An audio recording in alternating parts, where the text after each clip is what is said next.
to the faithful. Touchdown, San Francisco! To Dumb Nation. Steph Curry downtown again! And to those who bleed orange and black. It is out of here! Good morning.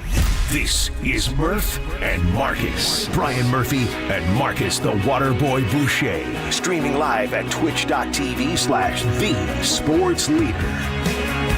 Every single day this week, Marcus, we've come to work, and it hasn't changed. We're going to the Super Bowl, brother. We are going to the Super Bowl. That's not a dream, dude. It's not a dream. The countdown continues, Murph. Day by day, sleep by sleep, we're getting closer to the Super Bowl. One day closer, so exciting times await. Next week, we will be in Las Vegas Tuesday, Wednesday, Thursday, and Friday, leading you up to the Super Bowl 58. Did you lose track of the numbers, by the way? 50, you down with 58? No, I don't care about the numbers at all. The Roman numerals, the total number, it doesn't matter to me. Just tell me who the hell's playing in the Super Bowl. I honestly, after 50, I think I started losing track.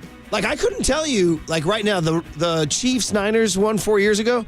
I think only recently somebody's like, oh, that was 54. I know, like, Papa's all over that. 54 when they ran that jet orbit. But I couldn't have told you that was Super Bowl 54. You know what I mean? Because it's just like it's gotten so gigantic. And, dude, the Roman numerals. Yeah, exactly. I'm done with the Roman numerals. I just refer to the Super Bowl by the actual season in which it's played. But in the NFL, that's also confusing because it's the 2019 season /2020 Super Bowl because you have that crossover. Forever confusing in football. When you say the catch came in 81, well, no, it came on January 10, 82.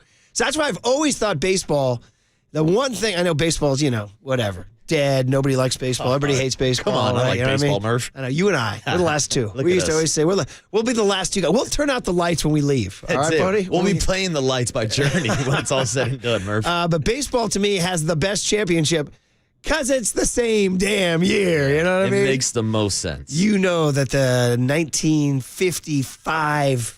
Brooklyn Dodgers won the championship? Yeah. Played all their games in 1955. Over you, I believe. Didn't they? I think they beat you guys. You're asking me trivia about 1955 and 6 in the morning? How about 1954 New York Giants? How's that? All right. Do you see, speaking of which, the guy who made the catch in that game, do you see that San Francisco is going to do something for Willie Mays on this upcoming birthday?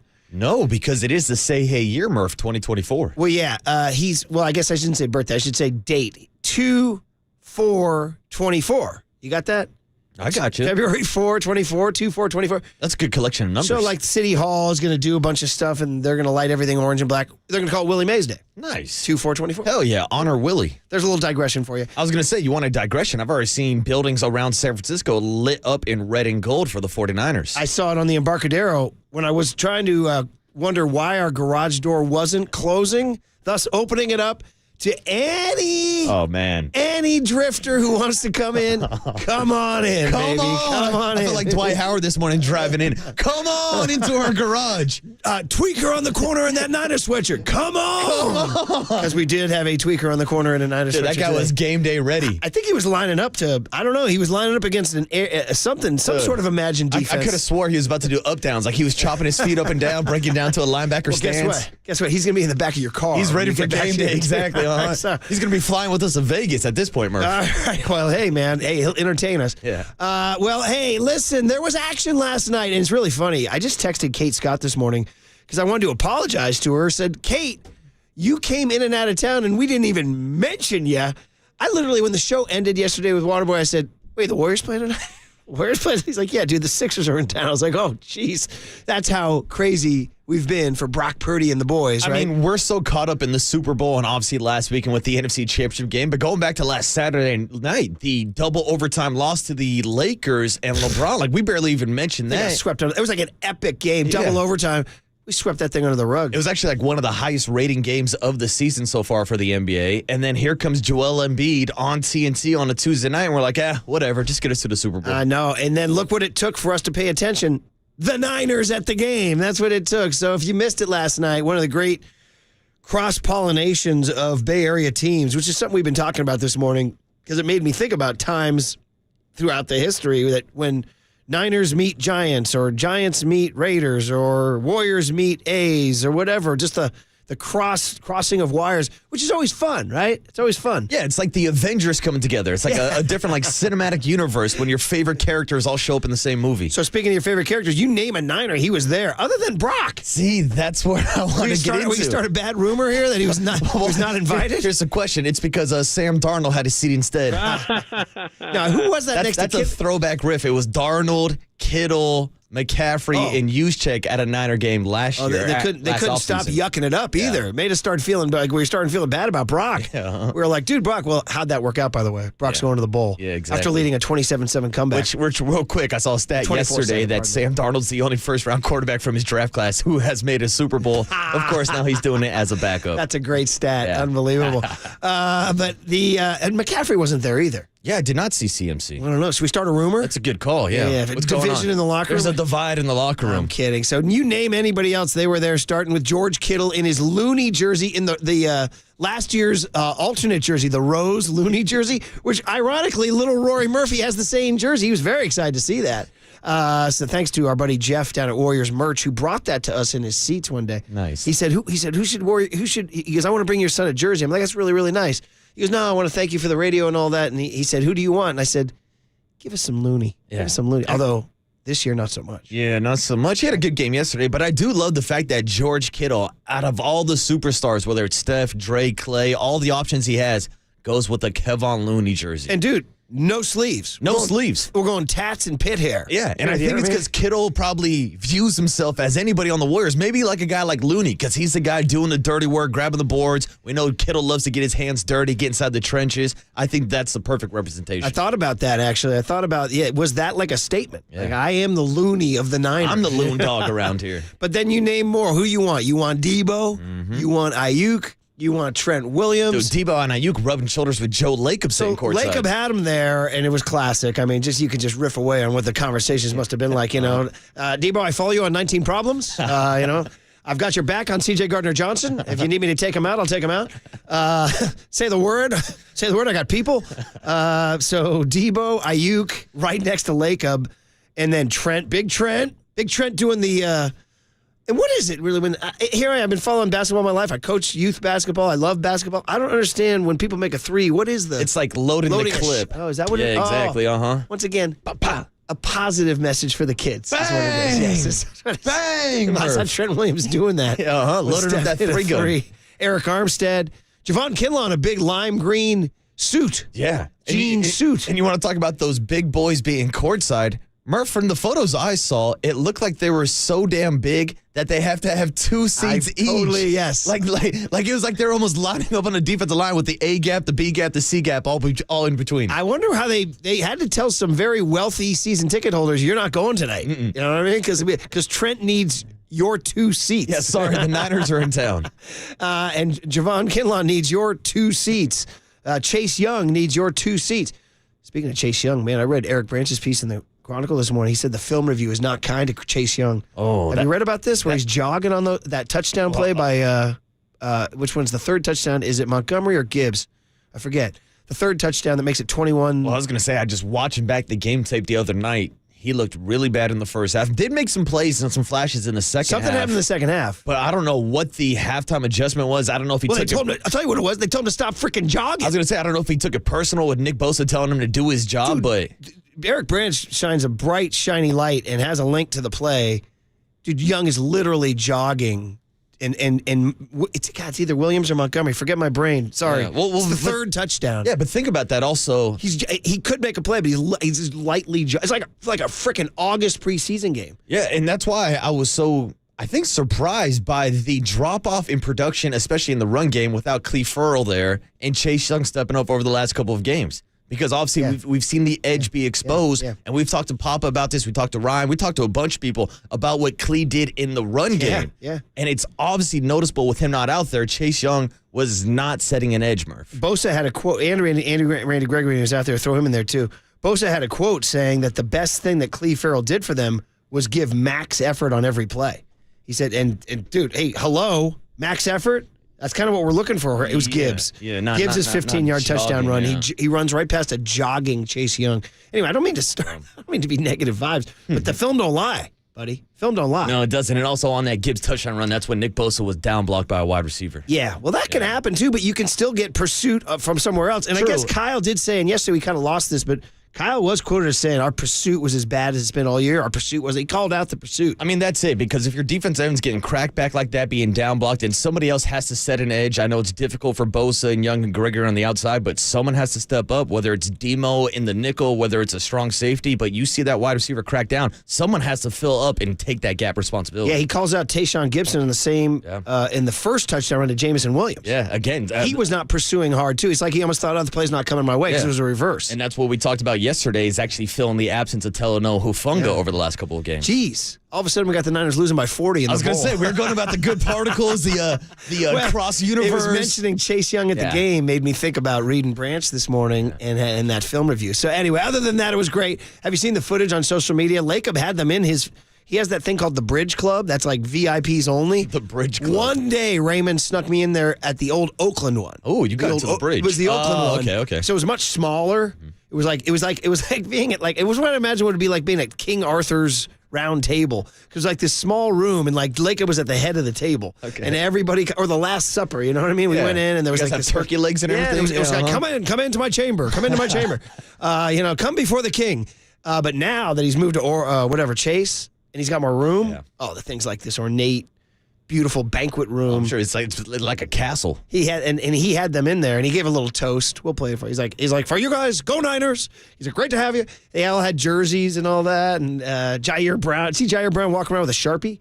You want a guy signing his They were jersey? getting autographs after the game. Yeah, Joe Lacob did a great job hooking up the 49ers last night. You know, hooked them up with better seats than our guy Jung-Hoo Lee a couple months ago. Okay, Farhan, make a call, buddy. All right, come on, buddy. I got Ken Lock courtside, but I can't get Jung-Hoo Lee a courtside seat. Come on. Wait a minute, did I say Farhan?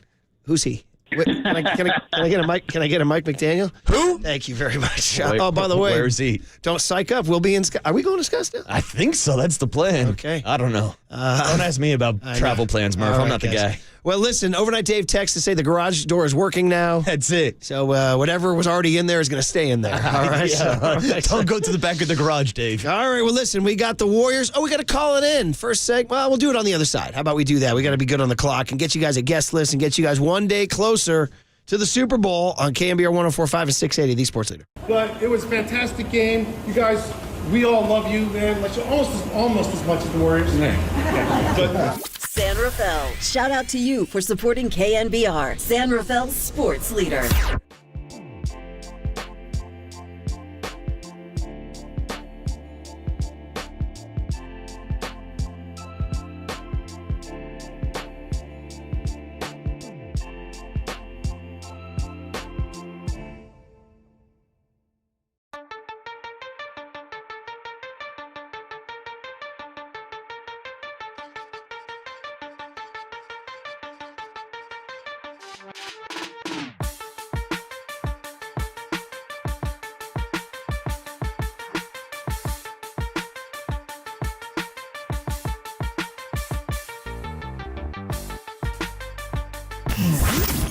Here's what's trending now on KNBR.com. The 49ers showed up to Chase Center last night to watch Steph Curry drop 37 points on the Philadelphia 76ers. To read more about that story and the final score of the Dubs win last night, check out that story and more trending now on KNBR.com and the all-new KNBR app.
Now, time for the Protect Your Assets with David Hollander Business and Technology Report.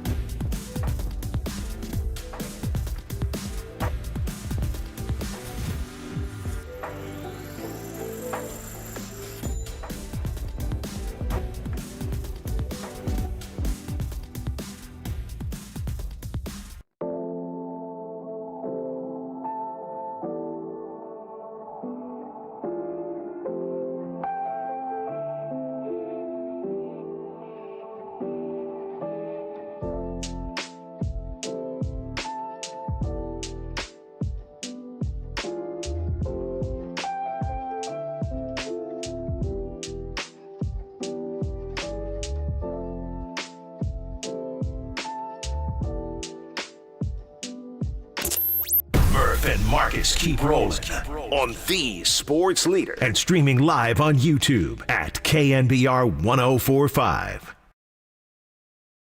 Need every win over we can get. Got the 49ers in the building, showing that NFC Championship love. Gonna get that Super Bowl.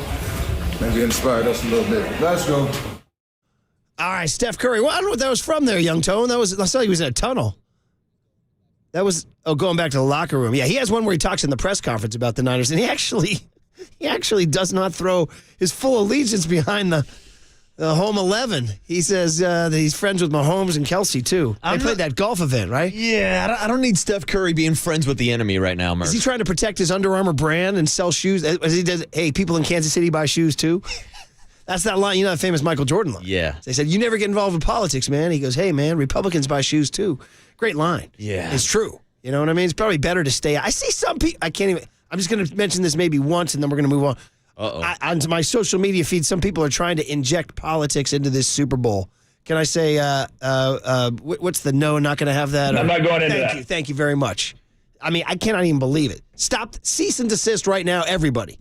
Everybody step away from your phones. Stop it. All right? Yeah, dude. Now we can move on. Come on. There's so many storylines about this Super Bowl. We don't have to get into politics or we're done. Vaccinations or anything That's like it. that. I don't want to hear another word. This is a sports Let's station. talk Chiefs, Niners. Let's find. Now, talking Taylor Swift. See, some people think talking Taylor Swift is talking. No, we're just talking about a pop star like freaking Michael Jackson or Madonna or Backstreet Boys or NSYNC or whatever. By the way, great little detail from the kids. I always get all my information from my kids. 12-year-old Rory Murphy said, I went into class yesterday and a girl was wearing an NFL sweatshirt, but instead of the NFL logo, it said Taylor's version. Dude. It's the Taylor Swift effect. They took the NFL shield, and instead of it saying NFL, it says Taylor's version.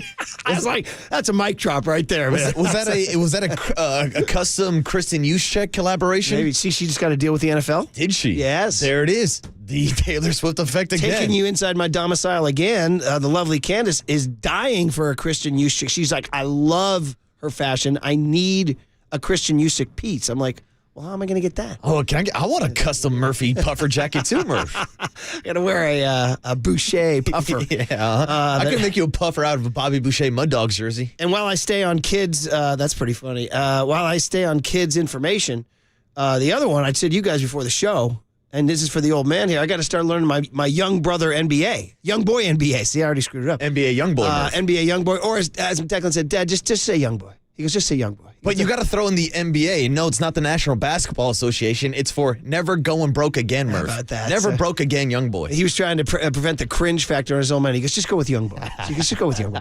But apparently, young boy NBA, it plays the song Father, that the Debo and Trent and the Boombox is what they come out to. And he said that yesterday on social media, there was a raging rumor that young boy would lead the Niners out of the tunnel.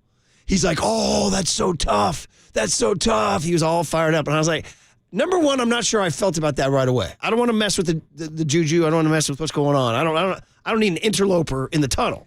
That was my first take. And he's like, no, man, it's tough. And I said, the Eagles famously came on to Meek Mill Dreams and Nightmares at the Super Bowl. Correct. But Meek wasn't leading them out. They just played the damn song. But also, and they ran Meek out. Mill is from Philadelphia. Right. So he actually has ties to the organization.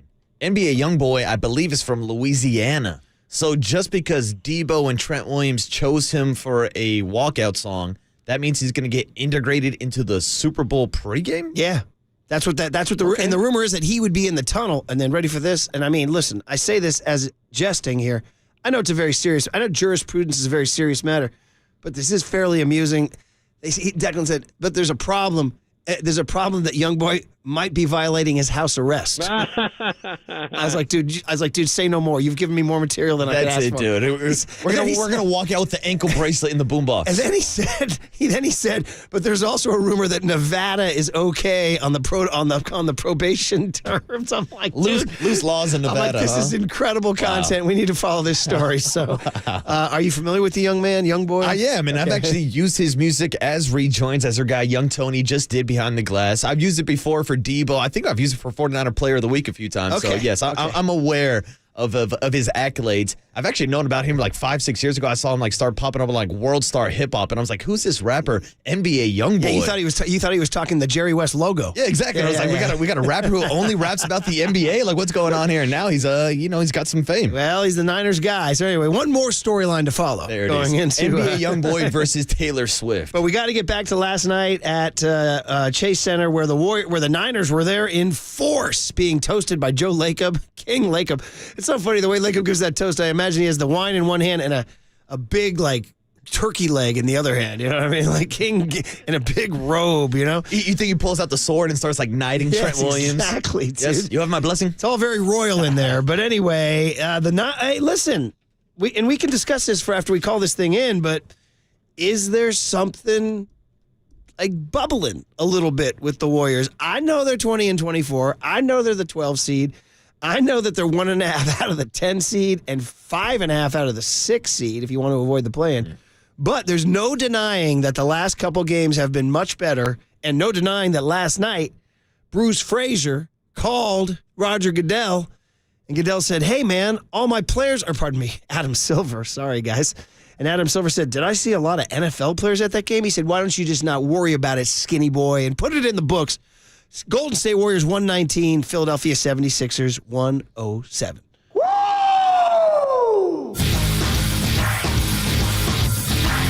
Beautiful basketball. Beautiful basketball. That is buttery. It's lovely. Yes, sir. Curry laughed. Yes, sir. Guys, I mean, again, I know. Listen, I get it. They're 20-24. It's not good.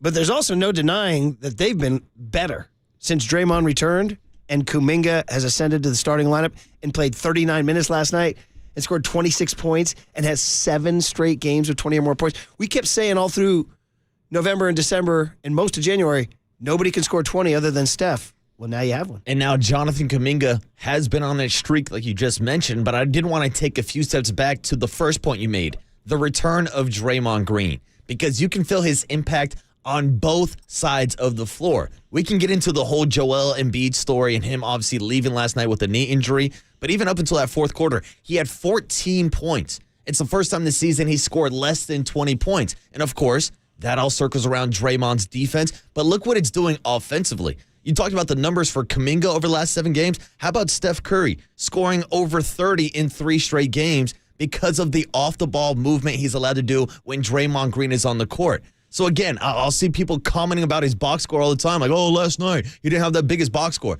No, watch the actual game, and you'll see the impact that Draymond Green makes. Great points, man. 9 points, 6 assists, 6 rebounds. If you're a hater, you're like, another triple single. Yeah, another triple. Yeah, first of all, triple single. Yeah, another freaking W is what I saw out there. Another plus 18 on plus minus. Yeah, and the Warriors as a team had 32 assists, so you can just see how much more the ball moves when he's on the court. Listen, last night they looked like a legit team. They did, and this was without Chris Paul too. And it was also without Klay Thompson, who was a late scratch with an illness before. And the game. all of a sudden, Draymond, the thing that we said can't happen, Kuminga and Wiggins can't play together. They can't play together. Well, now they are. Yeah. Now they're playing together, and now they're kind of a force. And Wiggins scored 23 last night. I was going to say, yeah. His second straight game over 20 for the first time all year. Yeah, Andrew Wiggins quietly has been putting together better performances offensive and defensively. 6 out of his last 7 games has scored in the double digits, and it was good to see him have 3 steals last night being involved on the defensive side also. Yeah, man. Hey, listen, I'm not making excuses for these guys, but they have had some brutal tough luck losses.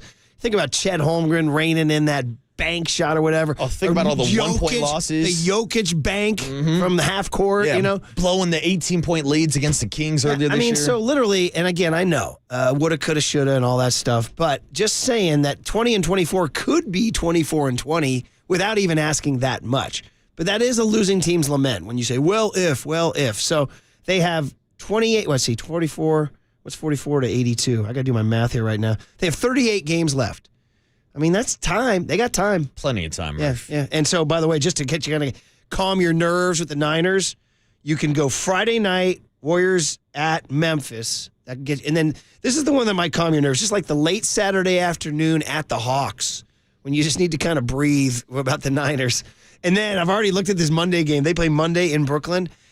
It's an early start, like 3 or 3:30 our time. And I'm like, man, that's just going to be, you're either going to be in like orgasmic euphoria, planning the parade, or you're just going to be curled up under the blanket watching Steph in the first quarter in Brooklyn on a Monday night in February, dude. Either way, I'm targeting that game as some sort of therapy. The Monday game will be when we're flying out to Las Vegas. Correct? Oh, geez. Because, excuse me, Mark, there's still the bye week this week. We got the Pro Bowl, and then there's another week into the Super Bowl. How did I just jump the Super Bowl this Sunday? I know you're getting excited for the Super Bowl, but it's not this Sunday. I literally had the Super Bowl being played this Sunday. You should have seen my brain working while you're going through that. I was like, what is he talking about? Parades on Monday? That's how hyped I am. I'm like, I think the freaking game is Sunday. Oh, I wish. Oh, my God. That was so funny. I was looking at the schedule just now, and I was like, well, we got a game Sunday. No, we don't. Thank you for calming me down. I got you, Murph. I got you.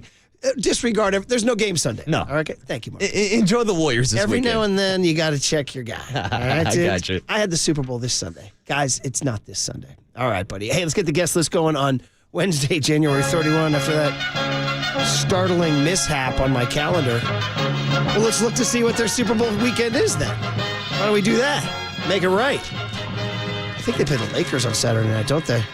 No, Phoenix. They got Phoenix the Saturday night before the Super Bowl. Ooh. And that's going to be here. And it's one of those national games. So Phoenix will be here at 5:30 on Saturday. That'll calm your nerves. Nice little co-main event before the Super Bowl. And then the game, the post-game euphoria or tragedy will be at Utah on Monday the 12th, 6 o'clock. At Utah. Yeah, that's either going to be one that you're just like curled under a blanket or you're just busy running around the neighborhood howling at the moon because the Niners won the Super Bowl. Say on the back end of a bender. But hey, 7:35. Where will there be a parade? I'm saying you go from Levi Stadium, you could take Lawrence Expressway, San Tomas down to El Camino, and then take El Camino all the way up to San Francisco. That's my parade route, but I would be surprised if it's not here in San Francisco on Market Street. Which is crazy. But I want it on El Camino. And all the Niners are going to be like, where are we? What's this? Wherever the hell we are. Yeah. Wherever the hell we are in California. Yeah. Anyway, sorry. All right, we got a guest list for you. 7:35 in about 1 hour. Dwayne Kuiper on a Wednesday morning talking a little Giants fan fest this morning and getting his take on the 49ers going to the Super Bowl. All right, Kuip. He's a Niner fan. He watches, and so we'll get his take. Exactly. And then we'll go for the national NFL perspective. 8:35 this morning. He covers the NFL for the LA Times. Friend of the program and a friend of Brian Murphy, Sam Farmer at 8:35. Sammy and I were interns at the LA Times together in, wait for it, 1988. Ooh. That sounds a long time ago to me. All right, guys. Sam Farmer, 8:35 this morning, and then we're going to get a Party with Lombardi preview with David Lombardi, 9:15 this morning from The Athletic. Previewing, of course. Probably Brock Purdy's staunchest defender, David Lombardi. I would say so. He was also Jimmy G's staunchest defender. David Lombardi will defend a Niner quarterback. David will do some deep dives into the stats, too. He's always a great guest. Yeah, so that'll be awesome. All right, we'll look forward to that. All right, we got to get into this Niner Warrior visit last night. Some fun sound, a Lake Up toast, Steph making his Super Bowl prediction. Next on KNBR 104.5 and 680, the Sports Leader. Yeah, I think it's going to rock, man.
Dub Nation, Murph and Marcus keep rolling on the sports leader and streaming live on YouTube at KNBR 1045.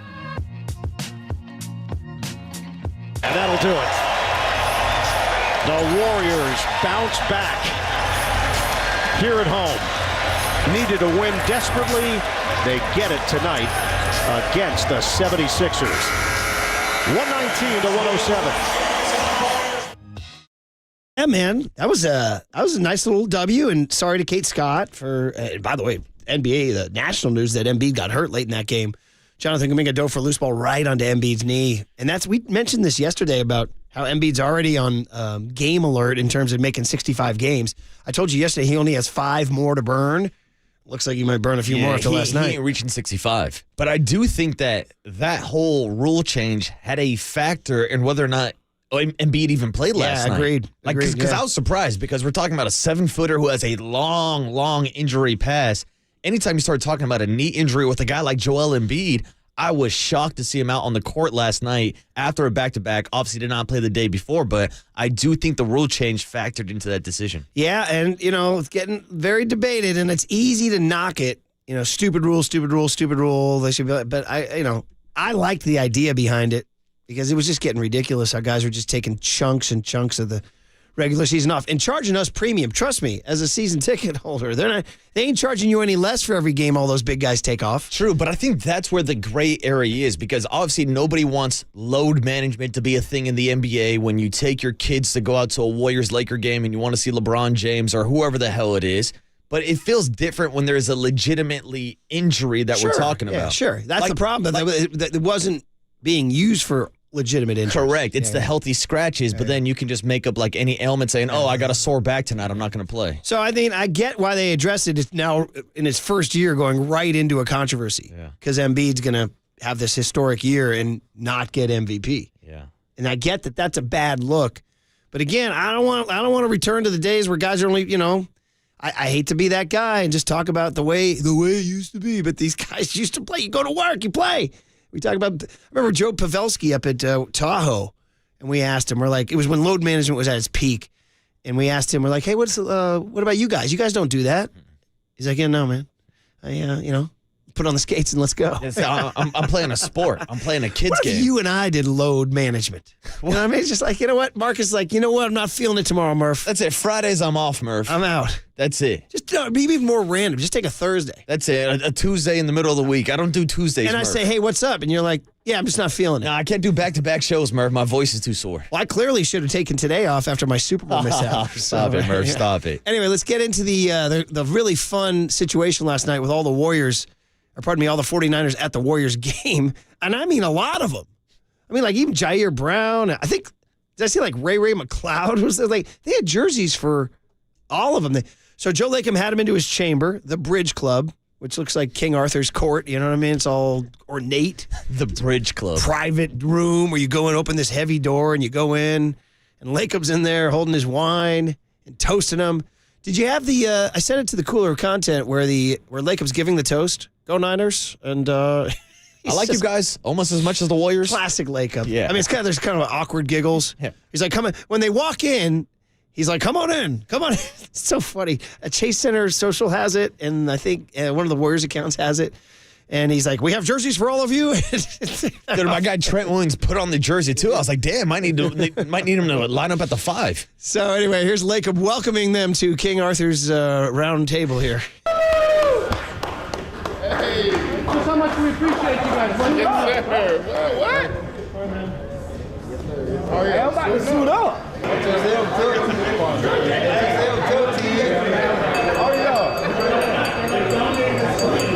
love you guys. A lot of us going to be at the game. We wish you well. Go 49ers. Yeah! By the way, I got to give him props. Quick toast, too. He didn't try to go too long. He said, "We love you guys. We wish we could go to the game. We wish you well. Go 49ers." That was it. But the beautiful tap on the glass was incredible, man. That was. You got the tap on the glass, Murph. I'm watching the video right now, too. Of course, he's got the champagne in his hand. They had a custom 49er cake ready to go. Now, I don't know if any of the players. No expense? I don't think any of them dove into the cake. I'd probably say they're avoiding those calories. By the way, they're not back to practice till Thursday. Were the boys clubbing last night? Ooh. And where would you go on a Tuesday night in San Francisco? Shall we go clubbing or shall we go clubbing? I don't know. I mean, question. It used to be the Sir Francis Drake Hotel right there on Powell, right near Union Square, had the Harry Denton Starlight Room, which was the rooftop, and that's where all the athletes went. And when I was covering the A's, Giambi lived there. And it was like, that's where and I think all the ladies knew that that's where the athletes went. So Listen. she had a little scene. Oh, I understand, Murph. I get what you're putting down. So I think they closed that. I think they reopened it under a new name. I'm guessing that might be a candidate for where they went. And then, you got a little rooftop situation. And you think they're going out and celebrating right now? I mean, they're on their bye week. But well, I mean, these are young men in their 20s, dude. They got itches to scratch. You know what I mean? That also brings up a concern about the Super Bowl being played in Las Vegas, because we heard for years and years and years how much Las Vegas was a death trap or a dystopia, like Victor Wembanyama called it. You are uncovering a storyline that we have yet to address. Mm-hmm. I mean, we've already had some famous incidents in the Super Bowl. Sorry, Barrett Robbins. That was a tough deal. Yeah. That was his own personal thing. Yeah. But he went AWOL. Tijuana. And then, dude, I covered the '98 Miami Super Bowl where Eugene Robinson of the Atlanta Falcons was given the NFL Man of the Year award in the afternoon for his charitable work in the community. And then that night was popped soliciting a prostitute in Miami. All right, dude. The NFL, you can't make that up, by the way. NFL Man of the Year in the afternoon. And by the way, if we need to get down and dirty about what he was soliciting too, let's put it this way: he was not going for some high roller stuff too. Dude. Oh, come on, dude! Man of the Year. Sorry, but this is the man of the year. He was looking to save a few bucks. Oh. He was getting gritty. No, he was getting gritty. No, come anyway, on. dude. Hey, listen, before the Super Bowl, you got to be, you got to watch your budget. But anyway, the point is that, dude, Vegas. Oh my God, we have a chance for any non-disciplined player to just go off the reservation, man. And this is why I'm interested in finding out the exact plans. I'm sure we could talk to some people from the 49ers, because I know last year for the New Year's game, the entire team stayed out in Henderson. They did not want them anywhere near the strip. You have to put them on lockdown. I don't want to tell tales out of school here, but I have been around Super Bowl weeks where I've seen and witnessed and been part of players partying after hours. Yeah. That happens. Bro, these are guys in their 20s who have all the adrenaline in the world and they have money in their pocket, and this is their 1 week and some guys fall to temptation, man. As the great Oscar Wilde said, I can resist anything but temptation. All right, dude? I can resist anything except temptation or whatever. So these guys will be tempted. Yeah. They will be tempted. And I wouldn't be surprised. I mean, we're not going to call anybody out by name like, I think this guy's going to go out club and I think this guy's going to be partying. But, I mean, if we go back to last season, I remember those videos popping up of Trey Lance in some private clubs like during the season last year with the 49ers. So, again, different situation, different players, but you never know what could happen in Las Vegas. According to sfgate.com that young Tony has sent us, the Niners will avoid the belly of the beast. This is according to Alex Simon of SFGate. It says that the NFL confirmed last month that they will stay 25 miles east of the strip. 25? What the hell is that? They're going to be out there with the rattlesnakes. 25 miles? Out in the middle of the desert. What's out there? Are they going to make it? Are they going to be able to make it to the stadium for the game? Holy moly. It says that the Las Vegas Review-Journal wrote that the setup is such because the NFL did not want to have the teams, quote, distracted, unquote, by the strip. Now, we should note that Marcus Boucher will be staying on the strip. And he's looking to get distracted. Yeah, I was going to say, might be a little trouble there, Murph. Hey, staying with this theme of the 49ers at the game last night, it led to some fun post-game stuff. So, Draymond Green is on with Fitz and Buki. I saw Buki grew a beard, too. I guess it's the 2024 thing to do. All the cool kids are doing it, right, Murph. exactly. So, young Tony, we got Cut V as in Victor, post-game Draymond Green. He's checking in on Brock Purdy and the bowl. I think it's going to be a great game. You're talking two great teams. There's been a lot of Brock Purdy slander over the last couple years, and the way he showed up in that second half of that conference championship game. I saw something that Stephen A. said where he said if Brock Purdy shows up in in the Super Bowl, that's it. No more question of Brock Purdy. And I know better than that because he can show up in the Super Bowl, and if he start off the season bad, 4 bad games, they're going to be like, he's a game manager. So, those guys, though, they've been putting it together each and every year. Last year thought they was going to make the run at it, and, obviously Brock got hurt in that game. I think it was against the Eagles, if I'm not mistaken. And so to see them back healthy and with their team headed back to the Super Bowl is great. I'm looking forward to it. That's the biggest event of the year, so I'm ready to check it out. Draymond's got takes. I was going to say, Day-Day's not standing for this Brock Purdy slander. And he's already calling that next year, week 4, they're going to be killing him. If he loses a game, throws 2 picks, and in a loss, they're going to kill him. Get him out of here, Kirk Cousins. I mean, this is the same Draymond Green that had to watch Steph Curry go through criticism for years and years and years after winning 3 NBA titles, but because he wasn't the finals MVP, he constantly dealt with criticism also. Yeah. Now, I know Brock Purdy is not in that Steph Curry conversation yet, but we've made the correlations, how they are similar personalities and how they kind of have some similar stories. Steph dealt with the ankle injuries early on and developed late, was more of a late bloomer. But here's Brock Purdy in his second year going to a Super Bowl. For sure. But that doesn't necessarily win Steph Curry over. Steph going political on his prediction after the game.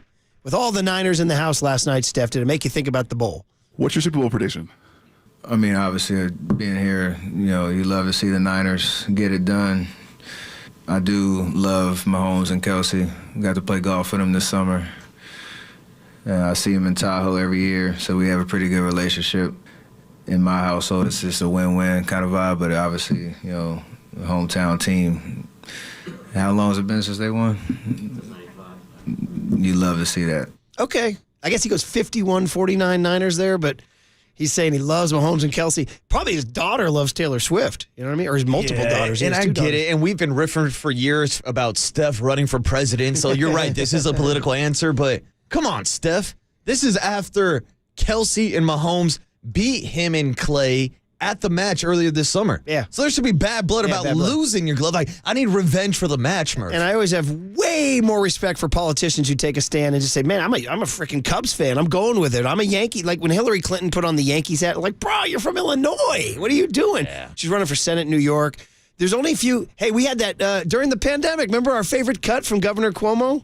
I like to watch the Buffalo Bills. Yeah, that's right. I mean, we need guys like that who take a stand and say, that's my squad. You know what I mean? And I don't even care.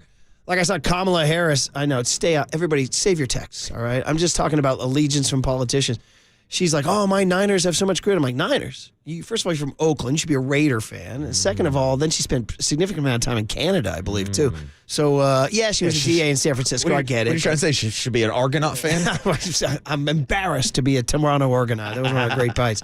Anyway, I just like guys who take a stand and say, that's my squad. I'd like to think that if we were doing, I don't know, if you move, wherever you go, if you're running for office, you're like, hey, you're running for, president of the United States. I'm like, yeah, but I'm a 49ers fan.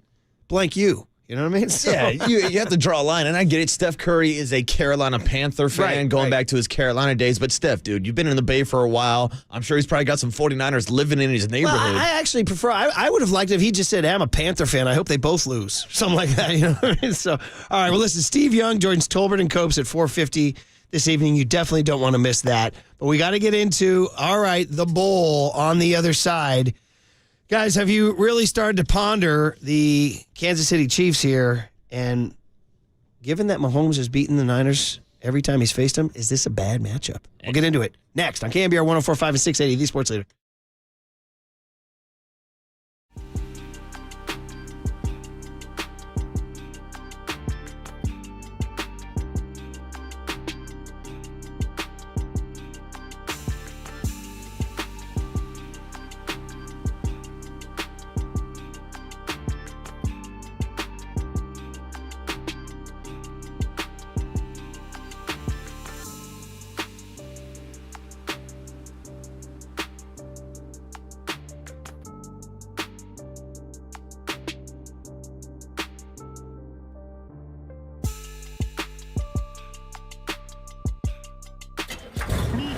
From the Chilton Auto Body Traffic Desk.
It's time for KNBR's Opening Bell Report. Sponsored by Protect Your Assets with David Hollander. Concerned inflation will ruin your dream retirement? Learn more. Listen to David's show every Saturday morning or call 1-866-PROTECT.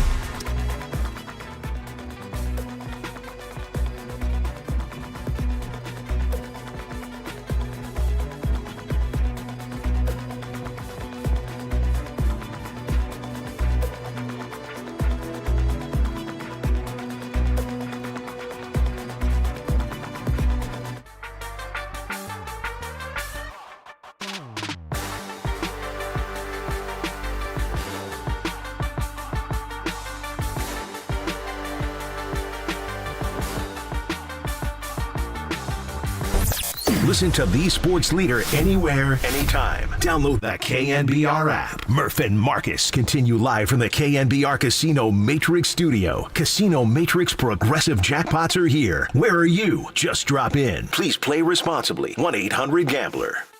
Yeah, it was cool. Just going into two hostile environments, having to come together as a team and to win those games and hold that trophy. It really was special. But if I had my choice, I'd rather do it at Arrowhead. So we'll try, after we go through the Super Bowl and hopefully win it, we're going to try to get it back at Arrowhead next year. There he is, your nightmare, Patrick Mahomes, talking about winning those road games at Buffalo and, of course, last week at Baltimore. By the way, if you catch me slipping up today, as I have already confusing the Pro Bowl with the Super Bowl this coming Sunday, there is a flat-out excuse, and this may be a very entertaining show, but this morning, for whatever reason, I just didn't check all the boxes. I forgot my key card, so young Kyle, California Kyle, or as Jacob the Vigilante says, we should call him Kyle. His last name is Har, H-A-R, but he's a big golfer. He says we should call him Kyle Parr. There you go, right there. I heard he's a pretty good golfer, Murph. Nice stick, yeah. Well, he wears that golf hat around. Anyway, he had to come down and let me in the building, all right? So that's number one. Number two, I get to the building. My freaking Yeti, my Provident Credit Union Yeti is missing. I didn't bring it. Yeah. So now I don't have my regular coffee routine, so I'm taking it out of this little styrofoam cup here or whatever, and it's not the same. It gets cold, and then it does. So anyway, bottom line, there will be more mishaps. Damn, Murph. Right? And you are a routine-based man. What do you think? So I know even when there's a little wrinkle, when they shut down 101 on you, it changes your entire day, Murph. I guess they call that OCD or something like that. Is that what they call that? Mm-hmm. All right. Or as opposed to OD, Overnight Dave. Yeah, shout out OD. Anyway, guys, you do notice that I think young Tony's coming back with Young Boy NBA rejoins all day. In honor of this breaking news that my son thinks on social media that the rumor is that Young Boy NBA will lead the Niners out of the tunnel.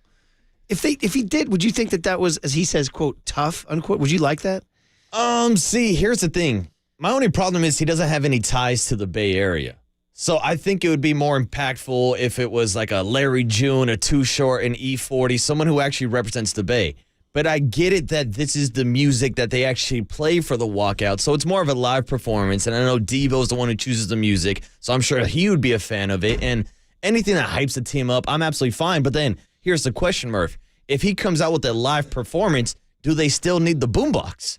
Yeah, maybe they would. I would imagine the boombox would be playing. He would just be kind of hyping them. Yeah. I would imagine. You never want the live version, do you? I don't know. Well, it's kind of like when Floyd Mayweather walks out. Like a lot of boxers do this. They walk out with like a rapper or a singer right behind them. Don't forget the all-timer was when the late great Sinead O'Connor sang the Foggy Dew for Conor McGregor. Oh, look at you now, baby. Look at you with the MMA knowledge. Oh yeah, Murph. baby. Well, come on. Anytime Sinead's singing Foggy Dew, I'm there. Okay, before we get into this matchup situation with Mahomes, a couple things we want to do. One, we still haven't given out the big game password, so stay tuned. That's a big game, man. Exactly. Stay tuned. This is the last day for you to text in to win this Fontainebleau weekend, but you got to stay tuned. You got to listen. And number two is we definitely want to mention Saturday. We want to, again, blowing off steam before next Sunday is the third and final Giants Fan Fest hit, Napa, California. So it's going to be up at the Oxbow Gardens in Napa. Once again, I will resist the Woody Allen joke about his marriage. On Saturday, February 3rd from 10 a.m. to 1 p.m., admission is free. Bob Melvin. Are you going to say, Bo Mel, dude, did you know what you were getting into? That's what I'm going to say. First question. Welcome home, baby. Patrick Bailey, kind of year you looking for him? Give me his line. You want a line for Patrick Bailey? 260, 13 bombs, 68 ribs. Ooh, I would take that from Patty. To me, with Patrick Bailey, I'm just focused on what he's doing behind the plate. Okay. I want him to help develop Kyle Harrison because I want that to be your battery moving forward. Obviously, Logan Webb in the picture also. But to me, Patrick, as long as he's catching and providing elite defense behind home plate, I'm fine with whatever he does. Michael Conforto will be there. He's joining us Friday at 9. Could you get 25 bombs out of Conforto, please? If he stays healthy, yeah. Tyro Estrada is going to be up there. Matty Williams will be up there. Grab a bat, Matt. Grab a bat. We need you. And sounds like Robbie Ray might need him. Seriously. So Bob Melvin's on with who today? Papa and Lund? I see. So they get Mel, we get Conforto. Okay, I got you. Stop it, Murph. Stop it. Anyway, hey, you are listening to KNBR and KNBR AM and KNBR FM San Francisco, the sports leader at Cumulus Media Station. Did you say 10:05? Well, there's a guy who grew up in the Bay who's probably a big Niner fan. I almost guarantee. In fact, I know he's a Niner. He talked in his opening press conference about going to Candlestick to watch 49ers. He did. games. He also kind of towed the line and said, yeah, listen, I like watching the Niners. I like watching the Raiders. He did say the Raiders. He said he liked all the Bay Area teams. Okay. Is that acceptable, Murph? You know me. I'm a pick-a-side guy, but listen. other people are much more open than me. They're like, no, it's great. I'm like, no, pick a side. That's my deal. All right. So it's funny because I'm usually all things in moderation, like in life and politics and all that stuff. But when it comes to my squads, I ride with my squad and I'm against the other squad. Like my Pete Carroll hatred is rooted in Redwood, USC, and the Seahawks. I ain't going over. Hey, it's great. He's a local guy. No, I'm not wearing buying the freaking wrong uniform. I'm man. with you, Murph. That's like me and Brady and the Patriots. Yeah. Oh, he's a Sarah guy. He's from the peninsula. I don't care. That's kind of the whole point of sports is to have fun, rooting against people, right? Mm-hmm. And so that brings us to Patty Mahomes and the Chiefs. So 49ers have faced him 3 times. They've lost 3 times. Now, all different teams, right? 2018, Jimmy Garoppolo at KC. Bosa's not even on the team, right? So, I mean, different team, right? Throw that one out the window. Okay, we'll throw it out the window. Completely disregard it. Different defensive coordinator, but Kyle was the head coach. True. Okay, and there was Juszczyk was there. Kittle was there. I wonder how many Niners were on that 2018 roster that are around today. I'll have to look that up. Anyway, but you say for the most part, throw that one out the window. Yeah, I think this is a different team than 2018. The next one is the Super Bowl. Yeah. And how do you figure? I'd have to go back and watch, and that's going to have to be part of our research here. How did the Niners keep Mahomes to 10 points through 3 quarters of that game? And how did they allow him to score 21 in the fourth quarter? Was it 21 or 20? They scored 21 in the fourth quarter, I believe. I thought the final score was 30-12. I have to look that up. Mm-hmm. But anyway, the point is got it right in front of me. 31-20, Kansas City. 31-20. 21 points unanswered in the fourth quarter. They got their ass beat. Yeah. Look at that. Look at that box score. It's 10-10 at halftime. It's 20-10 at the end of the third quarter. Uh-oh. And then the fourth quarter, 21-zip. By the way, the Chiefs were favored in that game by 1.5. So. And now the tide has turned. Now the 49ers are back up to being 2-point favorites for this matchup, Murph. We've been talking about the line opening at 2.5, dropping down to 1.5. Now money's coming back in on the 49ers. Niners are up to a 2-point favorite this morning. So, wow, 2. It's funny. John Platzy, our guy, our buddy from Stanford, sent me a compelling text as to why the Niners will win the game. He's just flat out going to say win the game. Platzy made some strong arguments. He said that the Chiefs really aren't as good as they have been. We saw that during the regular season. Oh. And he excused away their road wins by saying the Bills' receiving issues were a problem. Diggs was not playing at a high level. And he says, and Lamar's just not a pocket passer. He says the Niners will present pass game issues and route trees with running backs, tight ends, and wide receivers that will be able to score on Spags. That's his argument. I like it. I hope it's right. So that's just a matchup where he thinks the Niners can score on Spagnuolo, although Spagnuolo's right now, we talked about it yesterday with Cannizzaro. This guy's the most underrated defensive coordinator. Nobody talks Spagnuolo, ever. I mean, that's the thing about this Kansas City defense, which is the best defense of Patrick Mahomes' tenure in Kansas City with Andy Reid, which is kind of crazy thinking about going back to that 2019 Super Bowl and looking at the Chiefs having the better offense and the 49ers having the better defense. It's almost like those roles have flipped. Now we can talk about what Spags is doing with that defense, a defense that was second in the NFL, only allowing about 17 points per game during the regular season, and then watching what they did in the playoffs. 13 points allowed per game to the Buffalo Bills and the Baltimore Ravens on the road. And getting into what Platsy's saying about passing on this KC defense, they are extremely hard to throw the ball on. We all know about Ladarius Sneed. We saw the play he made at the goal line with Zay Flowers, but he is a legit lockdown corner on the outside. So that's why actually my strategy is different from this game. I think you got to pound the rock because as good as Chris Jones is in the middle, this is a Kansas City team that you can run on, and that might be one of the areas that the 49ers offense can exploit. And, well, I mean, from your lips to the football god's ears, and the news that just kind of got, again, everything gets swept in the euphoria of these wins and these championships. Charles Omenihu, who's playing great for them, tore his ACL. He's out. It's kind of like the Cleve Farrell injury that we kind of just barely mentioned and it's turned out to be a huge deal. Mm-hmm.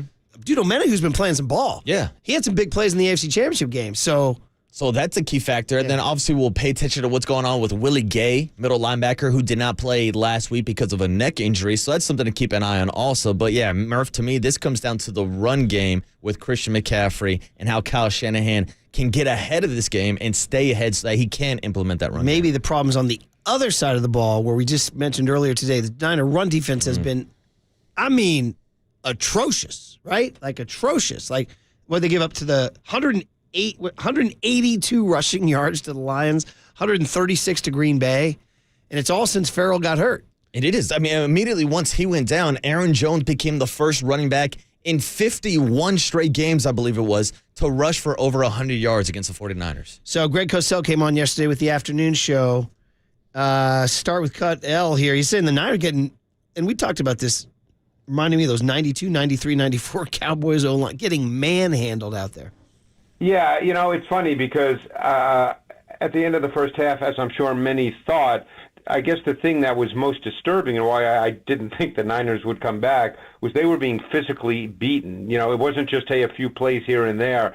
They were being physically manhandled, in a sense, on both sides of the ball. And normally that doesn't dramatically change in the second half of a game. Now, obviously, some things had to happen, but that all changed in the second half. They were certainly not physically manhandled in the second half. It's just that's probably what struck me the most just watching the game on television. Okay, man, physically manhandled. I don't know if the Chiefs O-line, it's a good O-line, right, obviously, and there's some players, but I really think that Lions O-line might be the best one they go against, really. It might be one of the best offensive lines in football, Murph. Yeah. More Cosell on getting physically handled by the Lions. Well, I thought that the run game was better, not great, but their run defense was better, and the interior players had some better individual plays. As I mentioned, they did play a little more man, but it wasn't extreme, and they stunted a lot more, as I said. So, those were things I noticed. There's probably little things that, I don't notice, just because they're probably small details. It could have to do with, hey, maybe a linebacker lines up 2 feet to one, in a different spot. Little things like that mean a lot in a game. But, I didn't see a dramatic change where they played totally differently, because I thought in the first half they weren't getting beaten because I thought of being, of they were doing things wrong. They were just getting physically handled. And when you get physically handled, it's tough to play. Yeah. So I still am kind of trying to figure out how they turn the tide in the second half. Obviously the fourth down go gave them momentum. The fluke to Ayuk, you hear Papa's calling it the BA ricochet. Ooh, I like that. It's not bad. Oh, somebody called in with that. Okay, that wasn't Papa. All right. I saw Ann Killian in the Chronicle wants somehow, some way the word ladybug to be in the thing because the ladybug landed on his shoe or whatever, right? But anyway, you could argue that really what got the Niners in was just a great stroke of fortune. That's the it. BA catch. Momentum shifted in their direction. But getting back to what Greg was saying, of course, the fumble right after, which was the Lions trying to reestablish the run. We broke down the fourth down play calls by Dan Campbell and Ben Johnson, how they ran the ball with Amon-Ra St. Brown on 3rd and 4, and then put the ball in the hands of Jared Goff. So they got away from their own identity in the second half of the game. But getting to the edge, Murph, that's going to be the key for Kansas City. They saw it against Green Bay. Hell, they saw it on the first play of the game when Jameis Williams, not the first play, but when Jameis Williams scored the touchdown on the opening drive. Look at the game footage. You see Nick Bosa constantly, and Chase Young, and Randy Gregory being down blocked by an extra wide receiver, by an extra tight end. And Murph, I get it. I'm not telling these guys anything that they don't know. I'm a guy that played outside linebacker in high school football. But your number one responsibility is to set the edge in the run game. That forces everybody back inside where your help is, where the pursuit is coming down the line of scrimmage. And Bosa and Gregory and Chase Young, they know these things. But it goes back to what Bosa was saying at halftime. You have to do your job because there are times where you see the tackle down block and you think you're going to step in, but then you get caught in the wash and then you're not setting the edge. You have to stick to your gap responsibility. And if there is a guy cracking down from the outside, then someone has to step up behind Bosa. Whether that's Jair Brown, whether that's Demo in the slot, there has to be gap responsibility, and there has to be a focus on setting an edge in the Super Bowl. Otherwise, Isaiah Pacheco will run his way to a Lombardi, man. So that's obviously, I mean, it's going to see how these guys play in the big moment. Chase Young was different in the second half. He really was. He actually penetrated a little bit, made some plays. And again, the Lions also just the moment started feeling him. Goff and Reynolds don't connect. Gibbs fumbles. Ayuk makes the play. All these things happen. Purdy scrambles, right? But Kyle did say when he did talk to the media, and they're off until Thursday, by the way. They're off again today. That's why I thought the boys might have gone out on the town last night. You never know, Murph. Where do you go on a Tuesday night in San Francisco? Again, what's the spot? You're the youngsters. You're moving, hopefully. I was going to say, I'm not spending my Tuesday nights in San Francisco quite yet, Murph. So the Kyle did call out the pursuit. And we said Eric Branch's piece in the Chronicle today calls out Chase Young for jogging on the Gibbs touchdown and Tashawn Gibson for jogging on the Jameson Williams touchdown. So Kyle kind of talks about that here. Yeah, we haven't done very well has been the common theme on them. But people are going to get the edge when they block down on the defensive end. I thought there was a couple ones. I mean, I thought we did better with the crack tosses. There was a reverse yesterday on the fourth play of the game, one that we do a lot, the one that we call dope. That's a really tough reverse to stop. They pull a guard, they block two people down, which will get the edge. You will pin the DN, which they got with Bosa. They'll block down on the next guy, and then they have a guy kick out. And then you need pursuit on the field. And that play was disappointing to me because I thought our pursuit was as bad as it's been all year. On both the two long runs, we did get the edge, not with the defensive end because they blocked down on him, but we get it with the next guy to turn it back. And when he turned it back, our pursuit wasn't there. And that was the biggest disappointing thing about both those touchdown runs. He called him out. Yeah, our pursuit was bad. So maybe some ass chewing before the Super Bowl. I mean, because that's the thing, because we all see the down blocks, but if there's still an edge being set by Jair Brown or Demo, like we were just talking about, then it's all the guys in the middle who are pursuing that need to make the plays.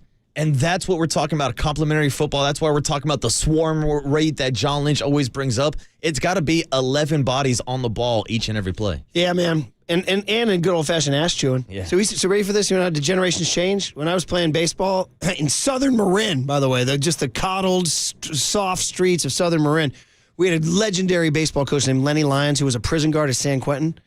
And he had a legendary line. He said, man, if you don't do this that I told you, he said, quote, I'm going to chew your ass until it's cherry red. What a great line. I've kept that line all my life. Chew your ass until it's cherry red. I've never heard that, but that's good. Anyway, you can't do that anymore, by the way. I try to do that to kids. They're like, oh, you're on probation. You can't coach anymore. I'm like, okay, well, I guess I won't chew anybody's ass until it's cherry red. I don't know, Murph. Your voice is a little raspy today. I know you had a game last night. I was encouraging the kids on defense. There it is. I was yelling, encourage. You got to yell. Positive messages. You have to remind them to play hard on defense. It's unbelievable. They respond when you remind them. You're like, you're supposed to dig in on D here. Oh, okay. We played well, though. We got the win yesterday. See, no, I like it when I was growing up and my dad was yelling at me, grab the blanket rebound, Well, Mark. there's that, too. Grab the blanket rebound. There's that, too. Box him the hell out. There's that, too. I had to yank a kid out. God bless him. But they went on a little 5-0 run. The kid just let a guy go right past him for a board and a layup. You're out. Get his ass out right now. Hooked him. Right Nice. there, just gave him the hook. Not on your watch. All right, guys. Did you say Tom Brady spoke? Tom Brady spoke? Did he speak on what? Where was this? Brock Purdy, Patrick Mahomes. Tom Brady was on the Pat McAfee show yesterday. Oh, was he dropping F-bombs and all that? Like, I'm sure. Hey, I mean, he's allowed to. Right. Anything goes on Pat McAfee. Well, doesn't he always tweet out LFG? That's right. Yeah. Let's blank and go. All right, Kipe at 7:35. The big hit is going to be about the fun with the Niners and the Warriors at the game last night. So cue up your thoughts. We were talking about great cross-pollination moments in Bay Area sports history when teams have visited other teams. So that's kind of fun, too. So we'll do all that. And the great one has spoken, huh? Brady? Next on the Sports Leader. One that we do a lot, the one that we call dope.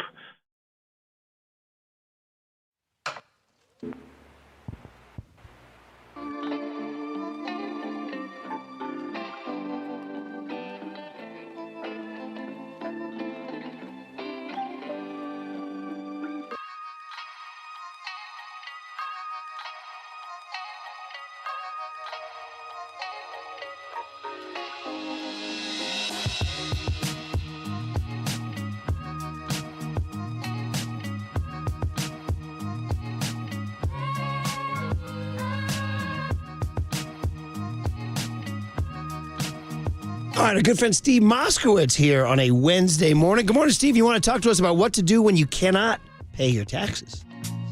This is a common problem. It hits so many different people. And the bottom line is, if you can't pay your taxes, there's a lot of good options. Like asking the government just let you pay part and have them forgive the rest. Or paying monthly installments. Or forgive the penalty. Sometimes the penalties and the interest wind up being more than the taxes themselves. Or maybe you just lost your job, or your business took a downturn, or somebody in the family is sick, or you need some money for medical expenses. Have something called a hardship deferral, where they leave you alone until you're back on your feet, or something else, or a combination of these. But the bottom line is this: don't ignore it. Don't stick your head in the sand, because the IRS has all these new agents, and you don't want them coming in, cleaning out your bank account, going to your customers, clients, patients, and saying, don't pay you, pay them, ruining your business, your life, your marriage. It doesn't have to be. We want to go there for you. We want to talk to the government for you so you don't have to talk to them, deal with them, having to do with them, and just give you back a normal life so you can enjoy yourself. Watch the 49ers in the Super Bowl and not be worried about your taxes, feel like you're drowning. I love it, Steve. We will watch the Niners. And thank you. For more information, the phone number to call is 1-888-TAX-DEAL, 1-888-TAX-DEAL, or go online to MoskowitzLLP.com. Campbell, shout out to you for supporting KNBR, Campbell's sports leader. From the Chilton Auto Body Traffic Desk.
And now, time for the Protect Your Assets with David Hollander Business and Technology Report.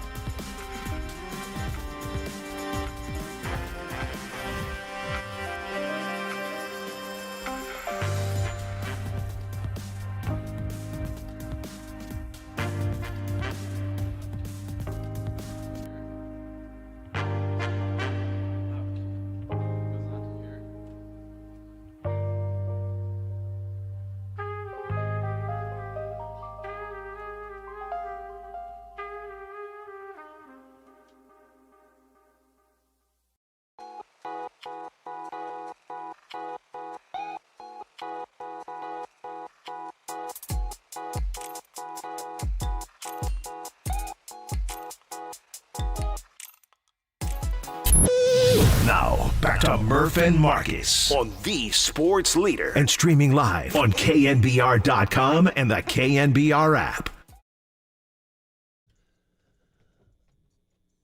All right, Warriors' big win last night. We called it in to Adam Silver. He got it. And we continue to go. Our NBA Youngboy rejoins us. The rumor that he might lead them out of the tunnel at the Super Bowl? For life. Because that's his song, Father, I guess, is what's being played there. Right? I love that we're going with a rumor from your kid, and now we're just doing all rejoins, all NBA Youngboy. He's generally pretty good. Remember the one time he told me something, said, it's everywhere. What was it? I forget what it was. But there was also that time where he gave us information about Brock Purdy needing Tommy John surgery from Dove Kleinman, I believe it was. Right, that was a mishap. That was a mishap. Yeah. We've done that, though. I once fell for a April Fool's prank on the air that, who was that deep threat the Steelers had in the OOs? Mike Wallace, I think his name was? Yeah, Mike Wallace. Yeah, you remember that guy? Mm-hmm. In the OOs?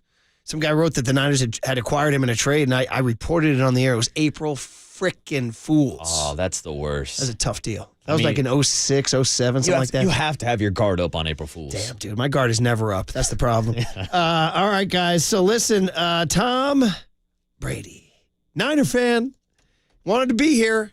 They looked at him last spring, right? They did, dude. The story that we talked about last week that was kind of swept under the rug, especially nationally, like, I thought this would have been headline news, especially when Brock Purdy himself sat down with ESPN's Nick Wagner, and he's the one who was kind of the source for this entire story about Kyle coming up to him saying, listen, Brock, you're going to be the starter unless we can go out and get Tom Brady. And for whatever reason, that really never caught on to the national headlines that we see talked about on the car wash every day. That they wanted to get him after he had announced his retirement. Mm-hmm. So, and we got to clarify, because some people are like, oh, yeah, of course they wanted Tom Brady after the 2019 Super Bowl loss to the Chiefs. No, this was this past offseason after the NFC Championship game when the 49ers were uncertain about Brock Purdy's elbow surgery. And it made news because, it made sense because we didn't know about Purdy's elbow. Correct. Right? It also made sense because he's Tom Brady. Yeah. Right? So anyway, Brady does do appearances now, and I guess he is going to take over for, I'll believe it when I see it, that he's going to take over for, I just don't see him grinding it out week by week in Fox doing a Tampa Bay Carolina game. You know what I mean? That's what he was talking about yesterday. He's like, yeah, next year, that's when I make my debut in the Fox broadcast. So he's saying that. Sounds like it. Where are you with Greg Olsen, by the way? I like Greg Olsen. Interesting. I'd rather listen to Greg Olsen over Tom Brady, I can tell you that. I had two 16-year-olds in my living room anti-Greg Olsen. Really? Yeah. Henry in particular saying he thinks all his takes are anti-Niner. You know, these kids, you hear these things. You know what I mean? Yeah, Joe Buck was anti-Giant, they said, right? I mean, it seems like every broadcaster is anti your favorite team. Exactly. Their job is to keep it objective. Exactly. But me personally, I like Greg Olsen because I was a former tight end, so I like when he gets inside the X's and O's and like how giddy he was last week when he got to show the George Kittle replay of him pancaking Aiden Hutchinson on the outside. Like, he was hyped for those kind of moments. So I like when tight ends point out those kind of plays. Doesn't he usually go down on the field before the game and have some big old bear hug with Kittle or something? Oh, yeah. There was earlier this year, Kittle gave him a bear hug and like ripped a couple buttons off his suit. That's right, yes. So Greg Olsen was all distraught up in the booth. So here's Brady on Pat McAfee. Was he just swearing like a sailor? I don't know. You can. Was he showing off the guns? Was he? I don't know. I don't think Tom Brady was wearing a tank top. Brady in a tank top? Brady has posted what some people accuse him of posting what the kids would call a thirst trap when he did that one where he was out scuba diving and it was like sexy on the edge of the boat, shirtless. Because Tom Brady, the man that was married to supermodels, needs to post thirst traps. Well, then he wasn't with this Bradley Cooper's ex, this Russian supermodel. Yeah, and I think Tom's doing all right. I think he's doing quite well. I think he's doing better than all right. Anyway, here's what he says about Brock Purdy. Yeah, I think Brock's done a great job with the opportunity. You know, he got it, and he's taken advantage of it. He was a late-round pick. I know he's got a chip on his shoulder, and he wants to go out there and prove every day that he's the right fit for that team. And there's it's a great organization they're running. I really respect Kyle, but Brock's done a hell of a job. And, I think in football, whether you're a free agent, I've heard so many draft stories from when I was drafted. Oh, I was a scout for the Packers at the time. And, I was a scout for the Colts at the time. And had we taken you? And I think you can look at everything in football and say, what if? And the reality is I deal with what happened and the decisions that were made, whether it was free agency for me, whether it was signing contracts with the Patriots. And, in this last off season, there's a lot of different things that people would suggest. But I kind of just kept my mind focused on where I wanted to go. And, again, this was a great year for me to sit back and watch and learn and get prepared for being in the Fox booth next year. Yeah, Brock's done it. Okay, he didn't say much about Brock there. He just kind of said he's been doing a good job. He did not gush. I'd like a little more from Brady. What's he doing? Is he still pissed? Is he still pissed he's not the Niner? You're sticking with that mother blanker over me? Hey, Tom, if you're going to get in the booth, we're going to need a little more than that. You know what I mean, buddy? I mean, that's been I need Barkley. That's been my anti-Tom Brady broadcaster kind of take since it was announced that he was signing that 10-year contract with Fox. $375 million. He's been kind of boring and bland his entire career. Dude, you got to bring it. You got to be like John Madden. You got to be like, Collinsworth a little bit, right? I mean, even Tony Romo gets pretty excited over plays, trying to predict plays and stuff. I've been down some rabbit holes. Some anti-Romo and rabbit holes have been insane. It's very cool to crush him right now. Oh, the public opinion has turned on Tony Romo. Man, oh man. It was cute the first couple of years. Just like they're coming, they got Taylor Swift too. You know what I mean? She only sold about 10 billion records, So anyway, he did say, if you listen to what he said there was a little tiny thing. He goes, whatever happened in this last off season, I was focused on what I was going to do. So he did allude. He glossed over it because Pat McAfee, in his kind of monologue to set up his question, it was about a 4-minute question by Pat McAfee. But he asked him, he's like, yeah, there's a lot of rumors this offseason whether or not you go into the 49ers. They still got Brock Purdy. Tell me what you think about Brock Purdy. So he answered about Brock, but also snuck in a quick little answer that it was a possibility this offseason that some teams reached out, and that team being the San Francisco 49ers. There you go, man. There you go. All right, well, the other story about the 49ers was what they did last night. They were at the Warrior game, and it just kind of made everybody's night. It really felt like a celebration. I hope they know, by the way, they got another game, too, by the way. I mean, Joe Lacob had cake for them and everything, jerseys made. He's giving champagne toast. He brought them into his bridge club. It looked like it's his private dungeon. It's pretty amazing. I got to go in that thing once back in Oakland, the Bridge Club, and it was kind of a narrow, small room right off the tunnel. But it was like come into my dungeon, come worship at the foot, and it was like a long table, and Lacob was at the top. I was like, look at this, man! It's like freaking King Arthur, or whatever. Just holding court. Yeah. So, but he's at Chase. He's got a big ornate one with like long tables and chandeliers and all this stuff. So he had the Niners into his palace, his underground palace. And it's kind of I mean, dude, a lot of Niners. There were jerseys everywhere. The Niners had all the jerseys made. Shout out Jeff Knepp and the crew that do all that stuff. Raymond, of course, doing his thing. By the way, that's got to be a pretty big jersey to get Trent Williams in. Yeah. But there's some dispute. Some listeners are saying that they saw McCaffrey. I didn't see McCaffrey. Did you? And all the clips, I did not see Christian McCaffrey. I didn't see. I'm not saying he wasn't there. I'm just saying I haven't seen him. Mm-hmm. I think, and I'm not sure who was sitting with Kittle. I guess was Charlie Warner. I'm not positive. I thought that was Charlie Warner, too. I know he was there with his wife last night. Dude, sometimes you see these guys out of uni, you're not sure, But we know for sure that Lacob was sitting courtside with, to his right, Brandon Ayuk and Deebo Samuel. Well, you know. And to his left, big Trent Williams. To his left, Chase Young. To his left, Javon Kinlaw. To his left, Eric Armstead. And as you pointed out earlier, these guys all needed 2 chairs. I mean, Murph. So they kicked out some season ticket holders. They're like, bro, sorry, Armstead needs your 2 seats. Not your 1, he needs your 2. All right, Murph, we were talking about gap responsibility earlier, and these guys needed to set the edge. It looked like the 49ers defensive line was spread out, A gap, B gap, C gap, D gap. Have you ever sat courtside at a Warrior game? Oh, no. You think I sit courtside? Well, ready for this? No. Ready for this? Mm-hmm. KNBR used to have courtside seats at the Warriors games. It was a no-brainer. We had courtside seats. We lived in the courtside world. It was just what we did. What a time to be alive. And what a time to be alive indeed. Only now do we look back on how epic it was. Back then, it was just routine. We have courtside seats. Who has them tonight? And every now and then, they'd flip them to Marcus. Hey, Marcus, they're playing the Jazz Tuesday night. You want them? You've been working hard. Dude, they'd throw them to you. So I sat in them twice, I think. It's incredible, right? Obviously. But I will just to the point of this story is how tight they are. Yeah. You are squeezed in, brother. You are squeezed in. And I mean, I'm like a decent guy. What am I? I used to be 6'1.5". I've shrunk, but dude, and our seats were next to the legendary Warriors former owner, the late, great Franklin Muley, who was quite the character. He wore the Sherlock Holmes hat. And Franklin was getting up in age, dude. He would kind of come into your airspace a little bit. He'd be kind of leaning in. You're like, I'm at the courtside seat. This is great, but I got Franklin Muley coming into my lap over here. This guy's spilling over into your seat, Murph. So I can't even imagine how Lacob was feeling last night, squished between Debo and Trent Williams and Eric Armstead. He was probably just pinched into half a seat. Right, a can of sardines. But that's a smart move by Lacob to space those boys out, Murph. Yeah. They needed their own space, but it's kind of funny just to bring it full circle. It sounds like, KNBR and Jung Hoo Lee have the same problem in getting courtside seats. Dude, those were the days, my friend. We thought they'd never end. But anyway, the point is it was a blast. All sorts of fun stuff. George Kittle in a Looney jersey from last year's alternate jersey with the flower, the black one. No sleeves, pit hair flying. Some listener wrote in and said, who's this guy think he is? Triple E? Also, another listener pointed out astutely, they said that's not the first time the Niners have gone to a game.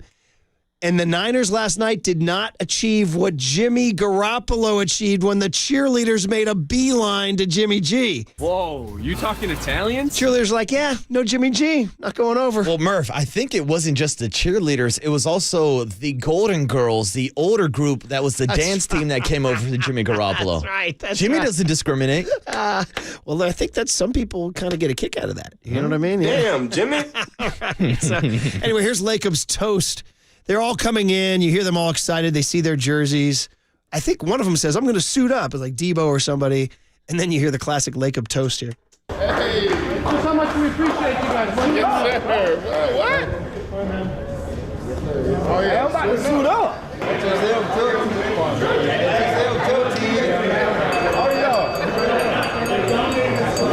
We love you guys. We're all going to, a lot of us going to be at the game. We wish you well.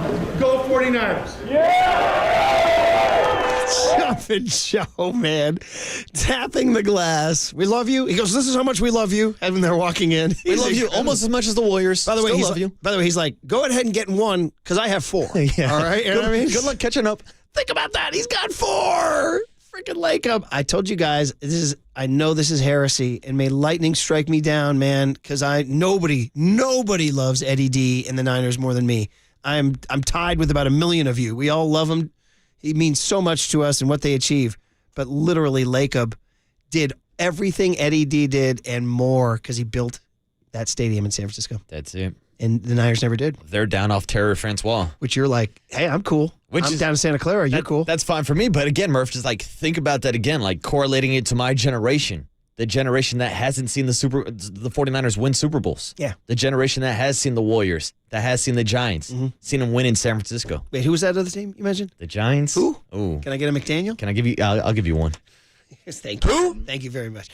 Okay, guys. Dwayne Kuiper will have some great comments on the Niners, and of course, Fan Fest coming up at Napa this Saturday. You guys go check it out. It's free, by the way. It's free up at the Oxbow Gardens, 10 a.m. to 3 p.m. I believe that's the hours. Did I get that right?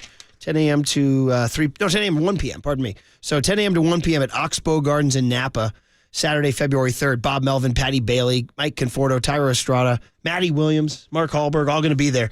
We'll do that next. And then the big hit will be the fun Niner visit to the Warriors. 808 KNBR is the phone number on great cross-pollination moments in Bay Area sports history. I can think of a fair few. Coming up on KNBR 104.5 and 680, the Sports Leader. But it was a fantastic game. You guys, we all love you, man. Almost as much as the Warriors. Yeah.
There's no question we've got the best in the booth. That's why we all mimic his call. Time for Murph and Marcus to catch up with Kite on KNBR 104.5 FM and 680 AM. All righty. Of course, Dwayne's brought to us by NorCal Honda. Honda is value. Get a great deal now at your NorCal Honda dealers. Look very much to our trip to Las Vegas next week. And Dwayne, the next time Marcus and I talk to you, we'll be in Sin City on the Strip, in the belly of the beast. Because the Niners are going to the Super Bowl, and you, of course, are a great Niner fan. So, good morning, Dwayne. Yeah, boy, was it an interesting Sunday? My goodness. I turned the volume down at the start of the second half. I watched Reacher during the halftime because I didn't want to hear what anybody had to say about that. But that's it. You're turning your back on the people who do your job, Dwayne. Yeah, I was like, I don't want to hear it. And then, of course, once the second half started, I got right back into it. And, those losses, I mean, look, I know how everybody felt in 2002 when the Giants had a 4-run lead in the seventh inning to win the World Series. And you lose. And, of course, they still had another game. But I think we all felt at that time that was such a stomach punch that it was going to be hard to bounce back. And you just don't get over those. And I know the Lions players and broadcasters and fans, this is one that you wear for a really long time. And on the other side, 49er fans can rejoice and celebrate, but the players really can't because, they got to get ready. I mean, they got the big one coming up. And I did see last night a number of the 49er players at the Warriors game, which I think everybody wants to see that. See that they're out. See that they enjoy watching other athletes play. So, look, I kind of wish the game was on Sunday, but I still think everybody that's a Niner fan kind of wants to relish what happened in the second half. I don't know who that team was in the first half. I don't. But I do know who that team was in the second half. Well, it's just awesome, and we'll talk about that. But I wanted to build on that Niner visit to the Warriors because Marcus and I were talking, and we're going to do this in the next segment, about great cross-pollinations of teams. And like what you guys have experienced, what you and Mike have experienced of whether it's a Warrior or a Niner or even a Raider or somebody like that coming over. I always think it's great. Like I remember Steve and Jerry, didn't they do like the orange towels before a playoff game once? And didn't Kevin Durant visit you guys in the booth once? I mean, it's always fun. Yeah, well, I mean, if you remember the first game against the Dodgers in the 107-win season, I think it was it Young and it might have been Chris Mullen or somebody that Mike and I threw out the first pitch, but the other two athletes, they got to yell out, play ball, or give the speech that's supposed to get everybody riled up. But yeah, it is always nice to see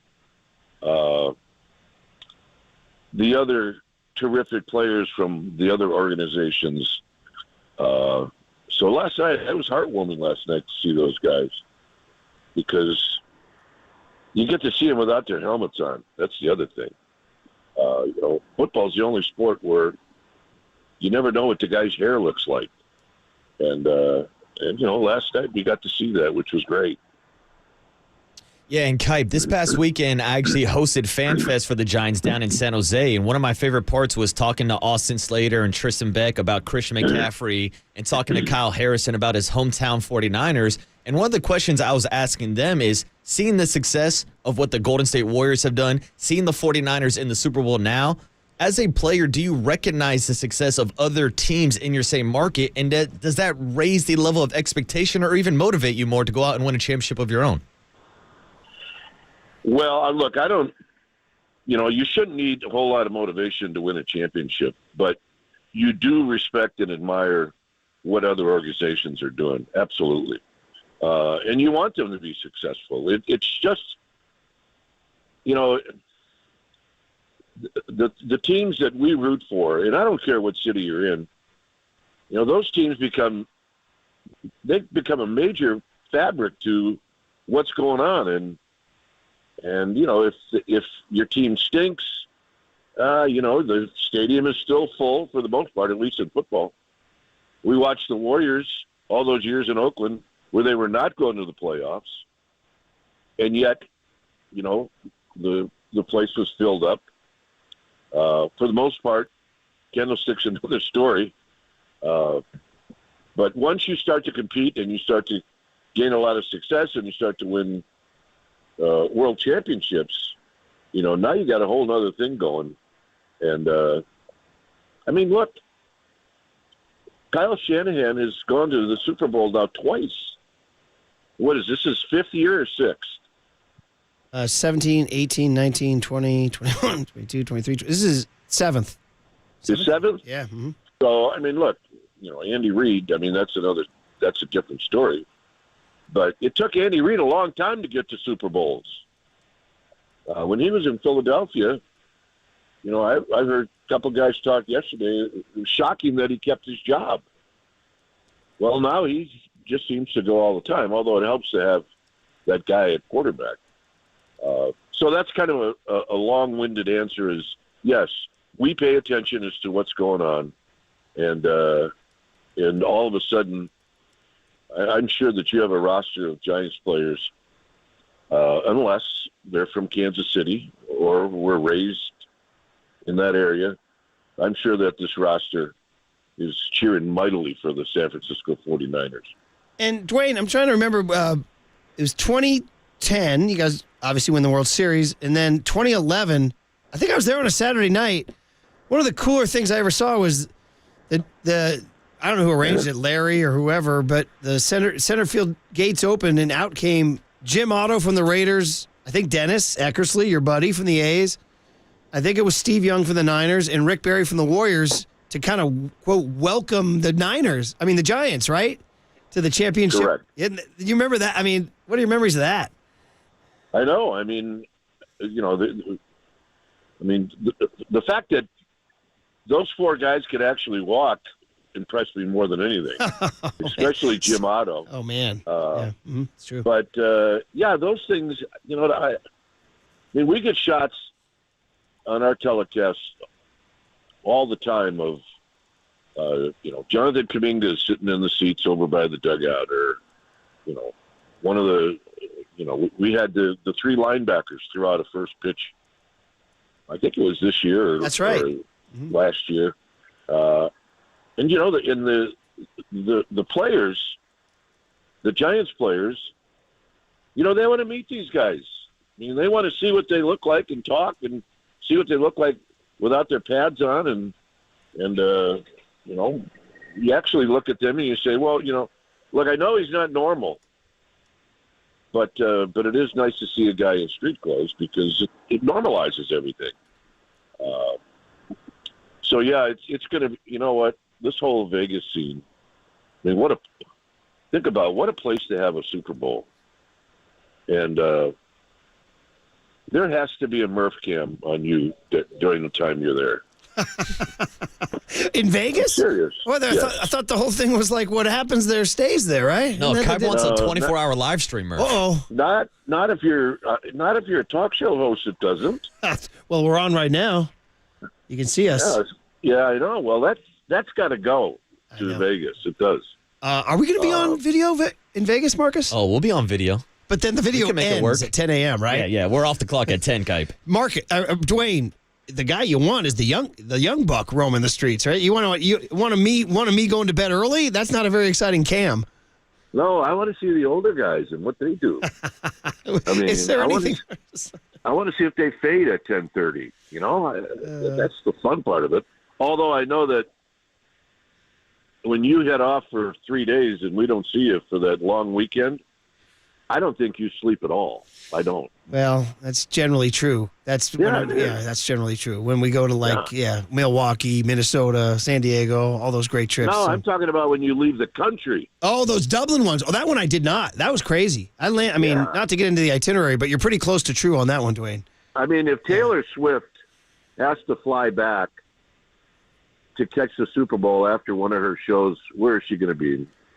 China or Japan? Tokyo. Tokyo. Freaking Tokyo. She ought to just talk to you about how you have to get back to do your show on a Monday after you've been in Dublin. She can do. If I can do it, she can do it. Absolutely. Oh man! By the way, how do you feel about that whole thing with? Because she's causing us. We all think it's. I think it's great. She's like Michael Jackson, Madonna. It's awesome to have that in sports, right? You know what I like about it is it's bringing two different worlds together, and I think it's very cool. I do. In all honesty, I mean, and I know there's some real purists out there that just stop. I would much rather see a shot of her than the head coach of the Eagles. Taylor Swift. I agree. I'm with you. And it's plus it seems like she's a really nice person.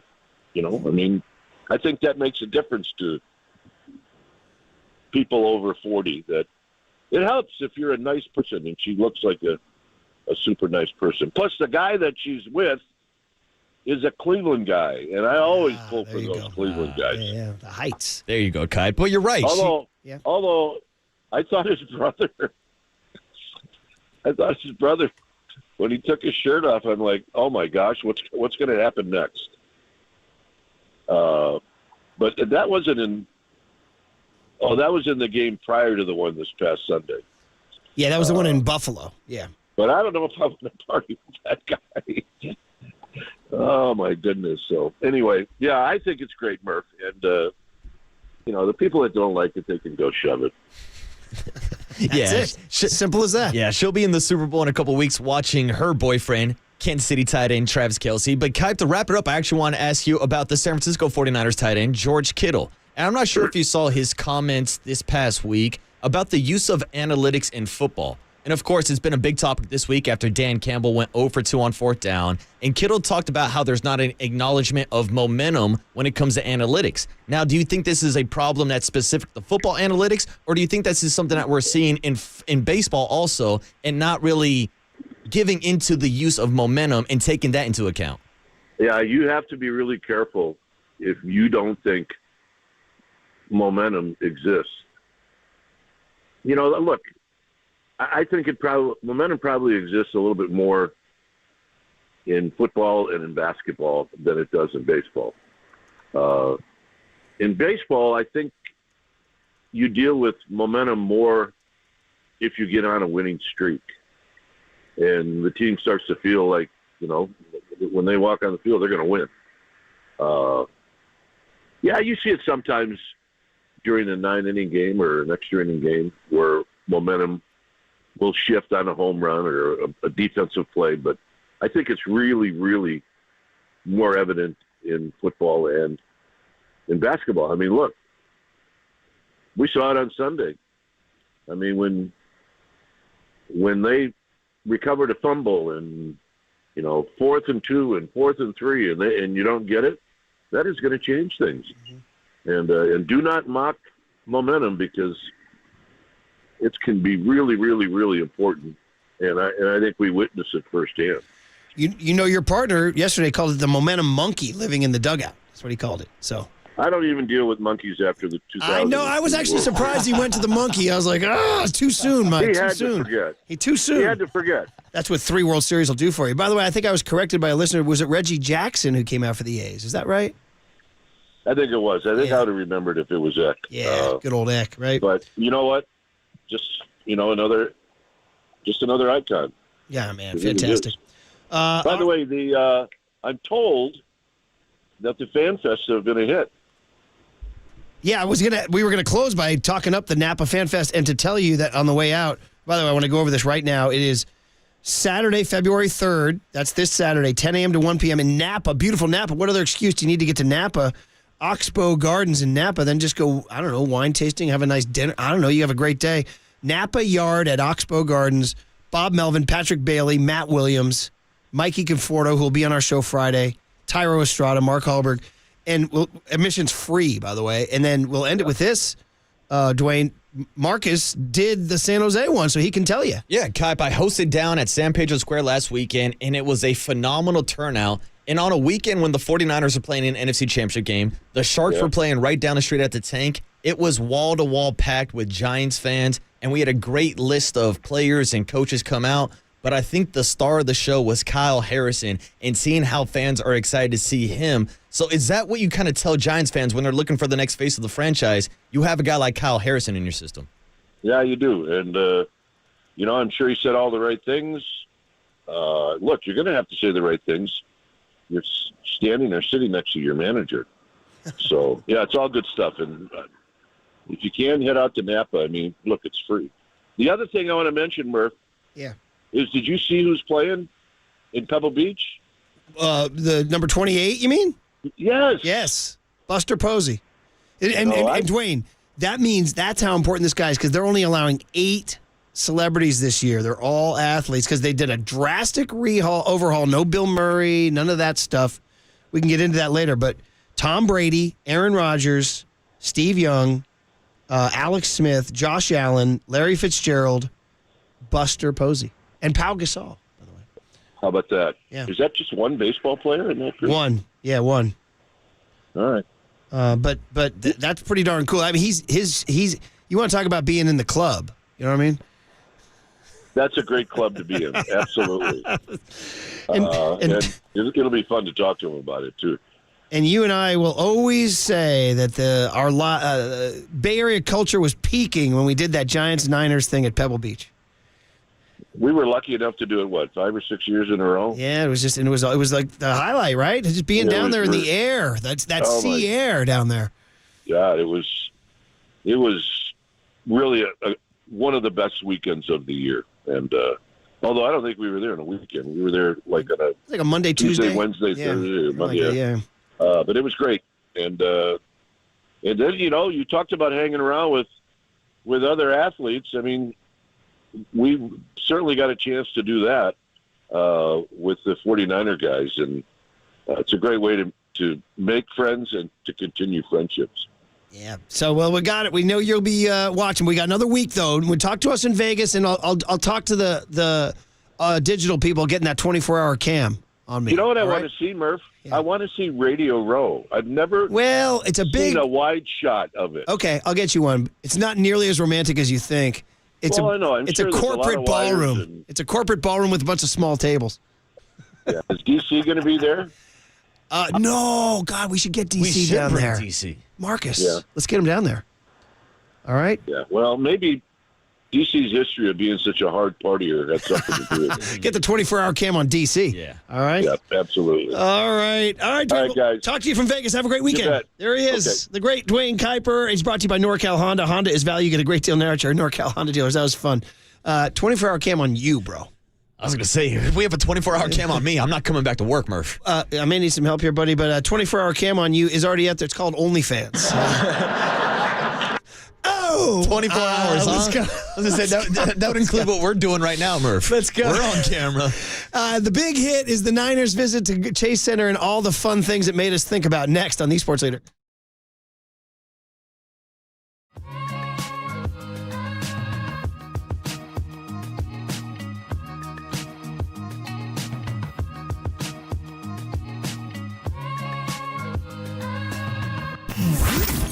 Here's what's trending now. Trending now.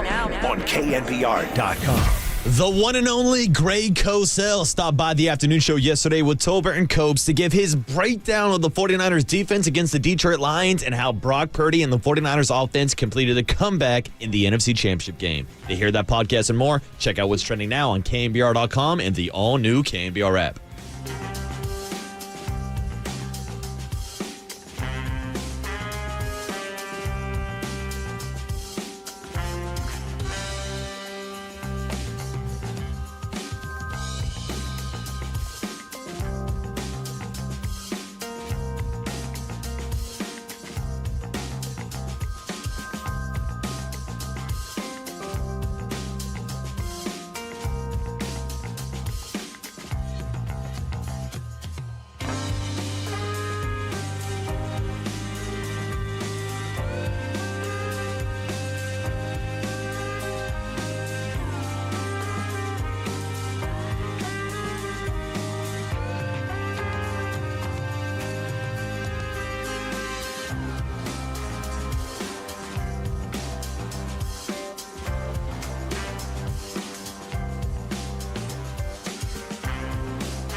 This is The Big Hit.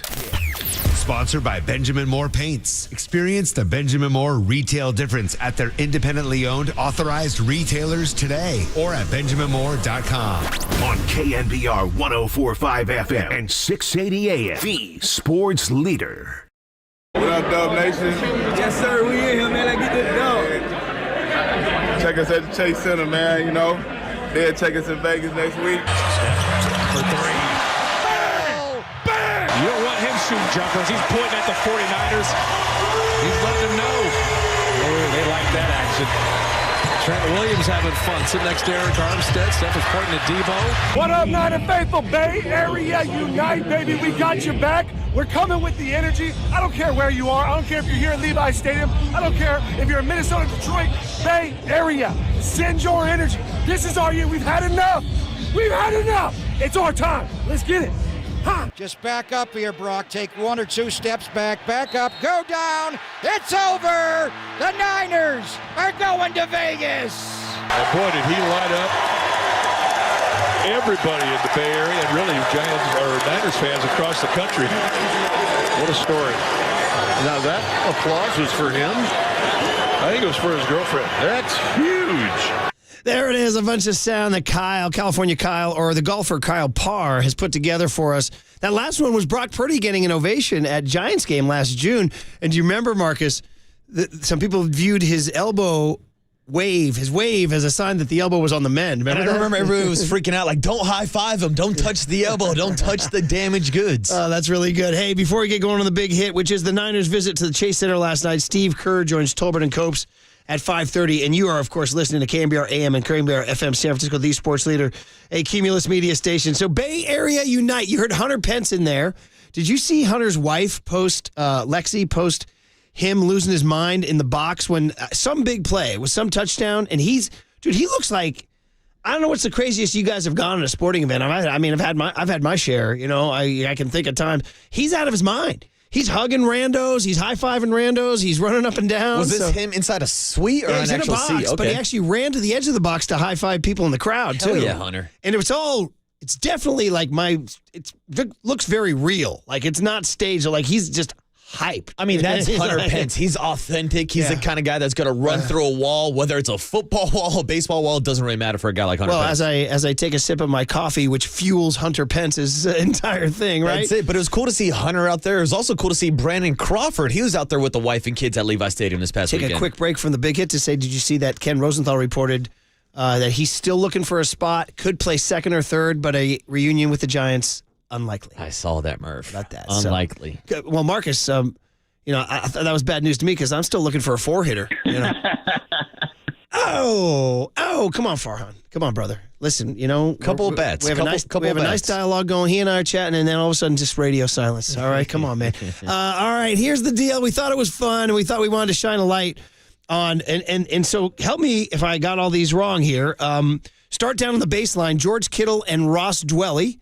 And did you see when Steph went over? So first of all, Steph goes over to dap up and hug George Kittle, which was brave because Kittle was wearing the Kevon Looney jersey with no sheath underneath, just going straight pit hair. He was going bare arms, which I absolutely respect, and I love that Kittle showed up in a Loon Dog jersey. When you got Steph Curry, when you got Klay Thompson, Draymond, Chris Paul, Andrew Wiggins, I don't know, Jonathan Kuminga, like you could throw out a bunch of different jerseys out there, but he decided, I'm going with my dog, Loon Dog, and I think he kind of represents the style of play that George Kittle brings to the field. Yeah. Kevon Looney loves killing the boards, loves doing the dirty work, and George Kittle loves getting his hands on people and doing dirty work in the trenches. I still remember the 2022 NBA Finals against the Celtics. I remember just tweeting out Kevon Looney is a great American. And that tweet got so much run, and I was like, I was just like moved. I think I moved my soul. We were calling him Kevon Alujuan. That's right. Alunjuan, whatever. Yeah. So Kittle and Dwelly were down. So anyway, when Curry dapped up and hugged Kittle right after the game, did you see he was leaving and then he kind of pivoted back to give Dwelly a little bit of love, and it was kind of like, yeah, what's your name again? So no, all due respect to Ross Dwelly, of course. But anyway, then on the big murderer's row next to Lacob, Debo Samuel, Brandon Ayuk, Trent Williams, Eric Armstead, Javon Kinlaw, a lime green jean suit. Chase Young, Jair Brown. Am I forgetting anybody? Well, the list goes on and on. I think there was a couple players, too. It seemed like half the roster was there last night. I did not see Brock, though. I did not see Brock. I did not see Christian McCaffrey. Was he driving a combine somewhere down in the 408, maybe? He's too busy. Sam Darnold took his seat again. To be honest, he might have been studying film. Good. That's what I want Brock doing. Well, and if anybody's worried about the Niners losing focus, they are off until Thursday. So this was actually a sweet spot for these guys. A, you've just won the NFC Championship. B, you're not back on the field till Thursday. And C, it was a marquee game. It was the Sixers who were in town with Embiid. I mean, and Embiid played. She had Embiid and Curry, two of the best players in the world, going at it. Yeah, national game on TNT, hanging out, a night in the city with your boys. I got no problem with it. Yeah, and I wonder, I'm looking for some reports from the streets. Where'd the boys go clubbing? I don't know, Murph. You know my bedtime's at 10. I got to go to bed. They had to go somewhere. Like I said, there used to be the Harry Denton Starlight Room up at the top. There's probably a network of clubs that I have no idea exists. Well, Murph, they probably went back up to the bridge room. Gonna go party with Joe Lacob. Actually, to tell you the truth, that might be where it went. Yeah. Like, it was like the club is coming to us. That's it. I have a few rave guys coming in. Some ladies will be here. All right. So here's Lacob welcoming, and this would be cut. I believe we have cut M. Yeah. So to give you guys the visual. It's his bridge club, and it's like a palace underground. It's like a big ornate door and long tables and beautiful wood paneling, mahogany. That's not wood. That's Italian mahogany. So he's just got them going, and he brings them in. They all have jerseys. So you hear Debo say, "I'm going to suit up." Trent Williams holding up his jersey, and then a great Lacob toast here. Major League heart attack, but it was a fantastic game. You guys. We all love you, man. Almost as much as the Warriors. But we love you guys. A lot of us going to be at the game. We wish you well. Go 49ers. Yeah! Successful toast, by the way. I like it. And also in the beginning of that clip, it kind of got cut off a little bit. Joe Lacob was like, yeah, you guys almost gave us a heart attack. Major League heart attack? Yeah.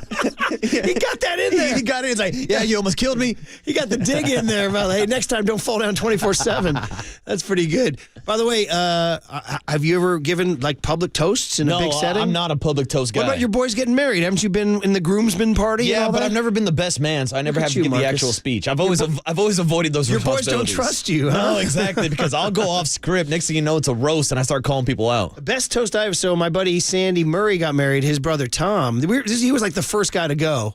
So we'd never really been to one of our peers' weddings.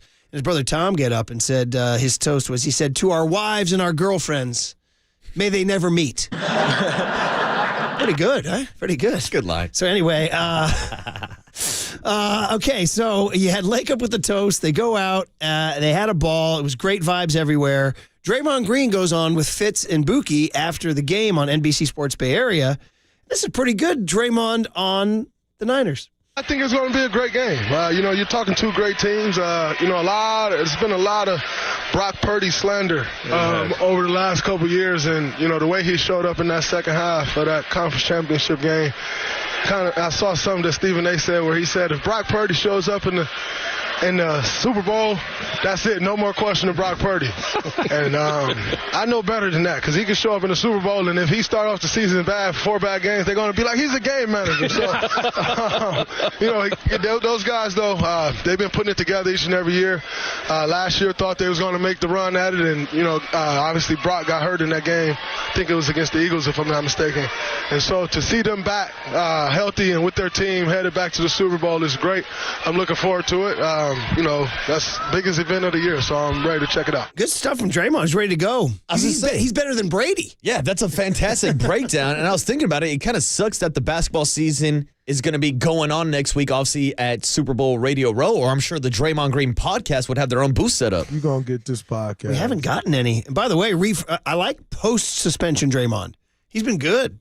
Right? He's been good for the team too, Murph. He's been keeping his nose clean and playing some ball. And he's out here defending the Brock Purdy slander, Murph. Yeah, and shut down Embiid last night too. And he even said, "Hey, listen, Embiid could make shots just as easily, but fact is he didn't. He went 5 for 18 from the field last night. Last night was the first night of the season that Joel Embiid did not score more than 20 points. Yeah, man. So hey, here we go, guys. And then Steph Curry after the game, he gave a take. I would have thought he would have come out a little more bay. Guy's been here now since 2011. Is that right? And here he is, not throwing his full allegiance behind the Niners. I mean, obviously, being here, you love to see the Niners get it done. I do love Mahomes and Kelsey. Got to play golf with them this summer. I see him in Tahoe every year, so we have a pretty good relationship. In my household, it's just a win-win kind of vibe, but obviously, the hometown team. How long has it been since they won? You love to see that. Okay, man. So he hedged his bets. Yeah. Hedged his bets. And yes. I know everybody in the Bay loves Steph Curry, but I got to disagree with him. This is not a win-win situation. It's dreams and nightmares. Yeah. It's Super Bowl or bust. If Patrick Mahomes and Travis Kelce and Taylor Swift are celebrating a Super Bowl out in Las Vegas in Allegiant Stadium of all places over the 49ers again, Murph, I'm not going to be a happy camper come next Monday morning. Does the script have Taylor Swift and the... My kid was saying the same thing you said to me. He goes, Dad, do you know there is a legit prop bet on Travis Kelce proposing to Taylor Swift on the field? Murph, there are prop bets on whether or not Travis Kelce will propose. There are prop bets on whether or not Taylor Swift will be mentioned in the Super Bowl acceptance speech. There's props on whether or not she will make an appearance during the halftime show with Usher. There are props on whether or not she will just make it on time to the game from Tokyo after her tour. So I'm going to say will not be mentioned in the speech, will not do Usher. I would say there's a chance Kelce proposes. There's a chance. There's a chance, but no way in hell if they lose, you can't be out here proposing. Yeah, and then she'll definitely make the game. Yeah, she'll be at the game. For sure, yeah. I bet money on that. Oh, yeah. And an anti-Niner Taylor Swift. I told you little Roy Murphy reported from 6th grade. He goes, Dad, I went in our classroom. I walked in, and there was a girl wearing a sweatshirt with the NFL shield. But instead of NFL, it said Taylor's version. Dude. That's it, Murph. That's official now. 6th grade girls wearing NFL shield sweatshirts that say Taylor's version. Murph, we have 6th grade girls rocking the Kristen Juszczyk collection. Oh, man. All right, man. So anyway, I thought it was really, really fun that they were out there last night. And by the way, can we use this to call in the Warrior win? Because what a performance by the Warriors last night. I know that they're 20-24. I know they're the 12 seed, and I know it's gone all wrong this year. Like, everything's gone wrong this year. But I'm not ruling out the next 38 games. I'm not. I mean, they look pretty good last night. And this Kuminga thing is a thing. I mean, Kuminga... Like seven straight 20-plus. Like, he's arriving right in front of your eyes. Kuminga is establishing himself, and look at the difference it's made since Draymond Green has came back to this organization. Not just the defense we saw last night on Joel Embiid, but also the 32 total team assists. It's the ball movement. Draymond Green impacts both sides of the floor, whether it's Steph scoring 30 for 3 straight games, whether it's Wiggins getting double digits in 6 out of the last 7 games. You mentioned Kuminga. I mean, they're just starting to click now. I know they're still 20-24, but it does seem like they're taking strides in the right direction. Which is why Bruce Frazier called Adam Silver, and Silver said, wait a minute, did you guys have a bunch of 49ers at your game? He said, why don't you not worry about a skinny boy? Just put it in the books. Golden State Warriors 119, Philadelphia 76ers 107. Woo!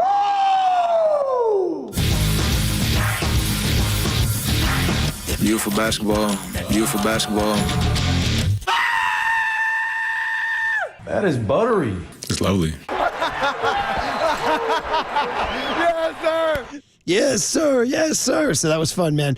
All right, I just wanted to throw down my other favorite cross-pollination moments in Bay Area sports history. I told you, if anybody remembers when the Giants won the World Series in 2010, they did a really cool thing. That was their first championship in the Bay, and they joined 4 other teams in the Bay that had championships. So out of center field gates, walking all the way across the grass, carrying their trophies was, I believe, Rick Barry representing the Warriors, Steve Young representing the Niners, Reggie Jackson representing the A's, and Jim, go out there and go get him, number 0. Jim Otto, one of Al's guys, by the way, came out. Now, I thought that was really freaking cool because as a lifelong Giants fan, they weren't in the club. Yeah. And then that night, they joined the club. Yeah. That's pretty damn cool. Sorry about the Sharks not being there. Sorry. But hey, shout out to Casey Schmidt, Kyle Harrison, and Tristan Beck going out to the Sharks game before FanFest this past weekend. Was there a matinee? Yeah, there was a game during the day down at the Tank. Other great, and I will say we should hit the breaking news chime. Maybe Casey Schmidt was wearing a number 10 Sharks jersey and then showed up to FanFest with number 10 on his back. We have the Casey Schmidt number. He's number 10, Murph. I'm trying to think right away. 10's in my brain. Johnny LeMaster and Royce Clayton come to mind. Is that right? Longoria? Longo? Do you wear 10? All right, good stuff. Other ones, dude, do you remember when the Giants parade in 2012? Do you remember? You were up in Sonoma State trying to rehab. Jim Harbaugh and Alex Smith came up from Santa Clara to drive in the parade. Oh, that's pretty They drove sick. Brandon Belt's car.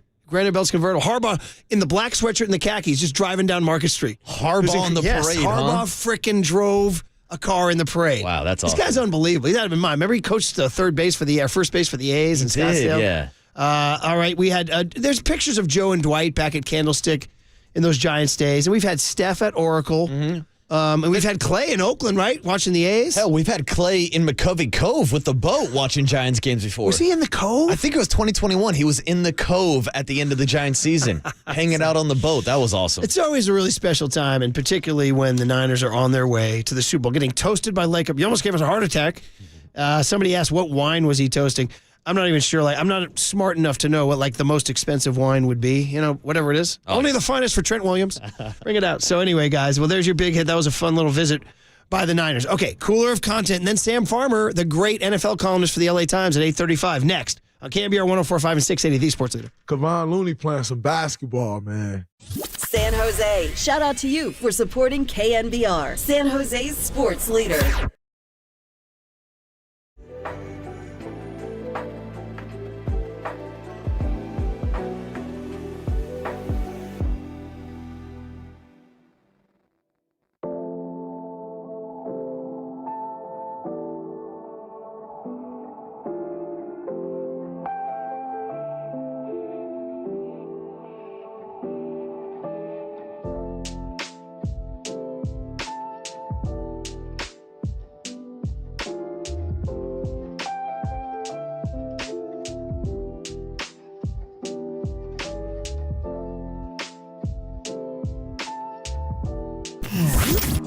Here's what's trending now. Trending now.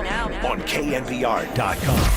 The 49ers showed up to Chase Center last night to watch Steph Curry drop 37 points on the Philadelphia 76ers. To read more about that story and the final score of the Dubs win last night, check out that story and more trending now on KNBR.com and the all-new KNBR app.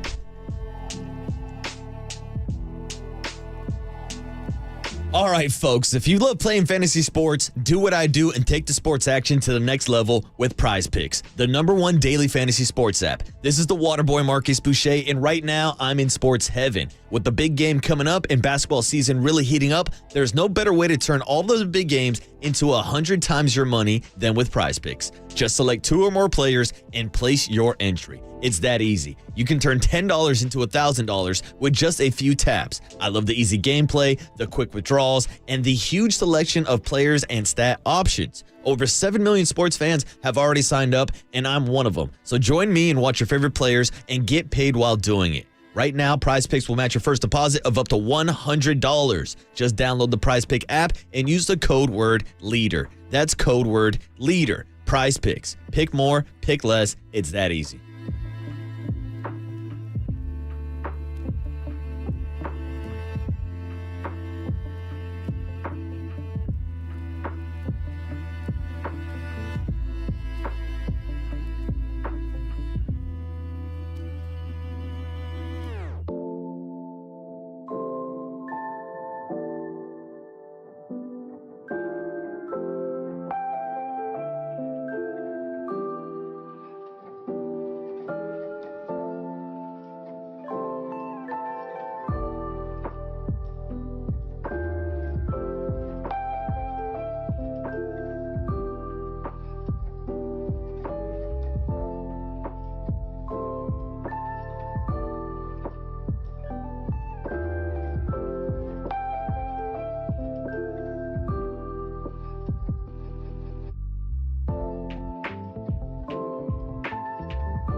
And now, time for the Protect Your Assets with David Hollander Business and Technology Report.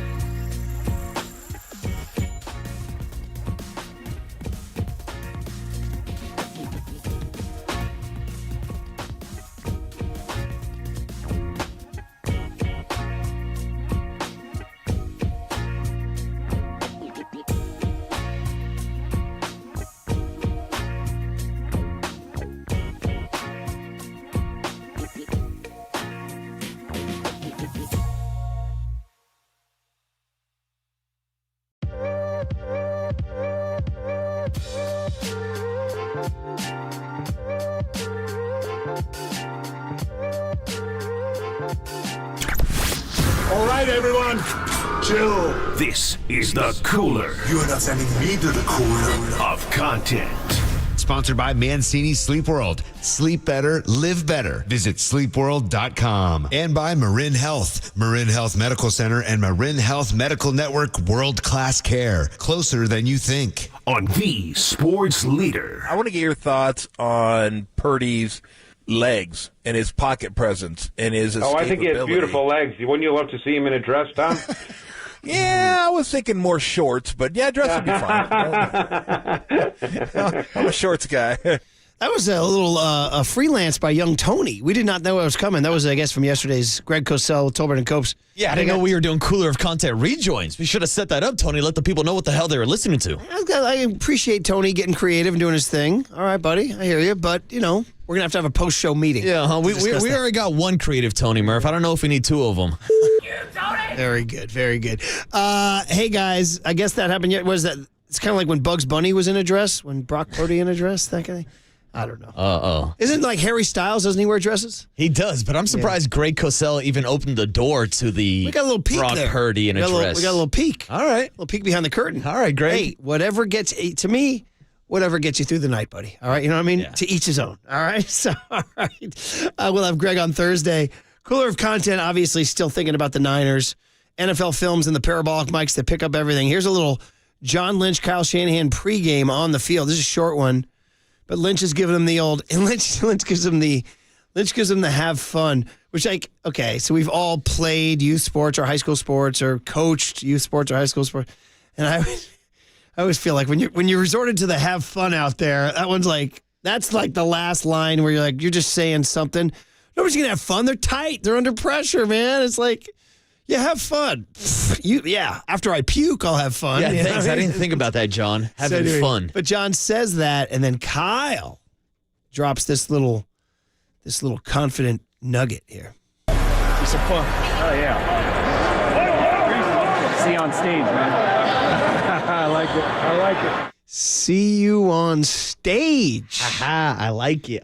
See you on stage. Is that the Kyle guarantee? Well, this goes back to... going down in the war? This goes back to George Kittle yesterday speaking it into existence. Yes. We had Kyle Shanahan before the game saying, see you on stage. Yesterday, we played audio of George Kittle walking around during the second quarter when they're down 24-7, talking about how he can't wait to tell everybody, yeah, they had us in the first half. Not going to lie. Another funny generation story. Gen Z, 16-year-old kid in the house. I was like, you didn't tell me about they had us in the first half, not going to lie. He goes, yeah, I mean, Dad, that's really old. And I go, I didn't know it. He goes, yeah, it's like, even that Kittle said that, it's just such, he goes, it's kind of a millennial thing, Dad. That's what he said. Here's the difference, because I was interested on whether or not Declan was aware of this, because the meme is 10 years old. He goes, to quote a meme in your speech, he goes, I love Kittle, but that's kind of cringy millennial. Oh, man. Here I am. Dropping on the millennials. Cringy millennial. I've never even really thought about this, but your kids are growing up in a whole generation where they had memes before they were alive. Well, and you're now the okay boomer to them. But that's the thing, like the millennials, in my opinion, are kind of like the bridge gap. Like I remember what it was like before having AOL Instant Messenger and MySpace and Twitter and Facebook and all these different social media apps. So I've kind of seen the birth of memes and the internet kind of troll culture. And tell them to put some respect on my name. Come on, dude. Welcome to the party, buddy. That's a Hall of Fame level meme right there, Big D. Welcome That's a Hall of Fame level meme. Welcome to the party. They had us in the first half. Not gonna lie, Big D. Yeah, they Come had on. us the first half. I'm not gonna lie. By the way, I showed that to the 6th grade basketball team before the game, not for the first half part, but for the part where he said winning is an attitude, winning is an energy. And that was our pregame thing. And then, by the way, we played our best game of the year. Hell yeah, all because of Apollo Hester. Exactly, yeah. But don't be a cringy millennial. Oh, man. Taking shots, Big D. I thought we were boys. I know. Well, no, he said with respect. Yeah, with respect. With respect, yeah. No hate. No hate. Which always means there's extra disrespect on top of it. Oh, man. All right, guys. Lacob doing his thing here. Is this cut F? We almost love you as much as the... Okay. Joe Lacob cut F. So we had Lacob in his dungeon. By the way, we heard from somebody who checked in who says he provides the alcohol for the for Chase Center, and he says he's been inside that dungeon, and it's incredible. He said there's everything you think about that Lacob dungeon is amazing. So here's Lacob. The dungeon. Loving the Niners visit here, yes.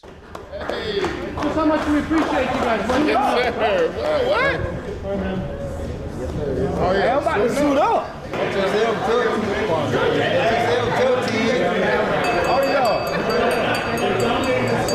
We love you guys. We're all gonna, a lot of us are going to be at the game. We wish you well. Go 49ers.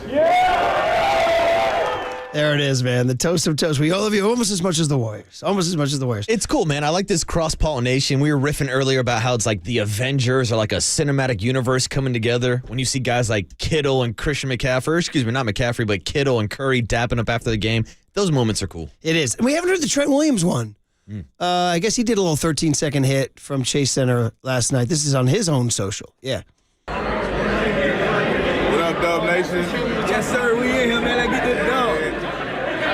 Check us at the Chase Center, man. You know, they'll check us in Vegas next week. My boy, say what up. There it is, man. They just had too much fun, man. All right, boys, now back to work. Do you see that footage of Juszczyk and McCaffrey bagging Rays on Kittle's social? I did. Them both shirtless. Kyle Juszczyk with his pants hiked up all the way. Yeah. Shout out to the Daisy Dukes, Murph. He was just basking in the sun for some reason before the rain comes, I guess. And then him and Christian McCaffrey were kind of like in sync doing like golf swings on the turf too.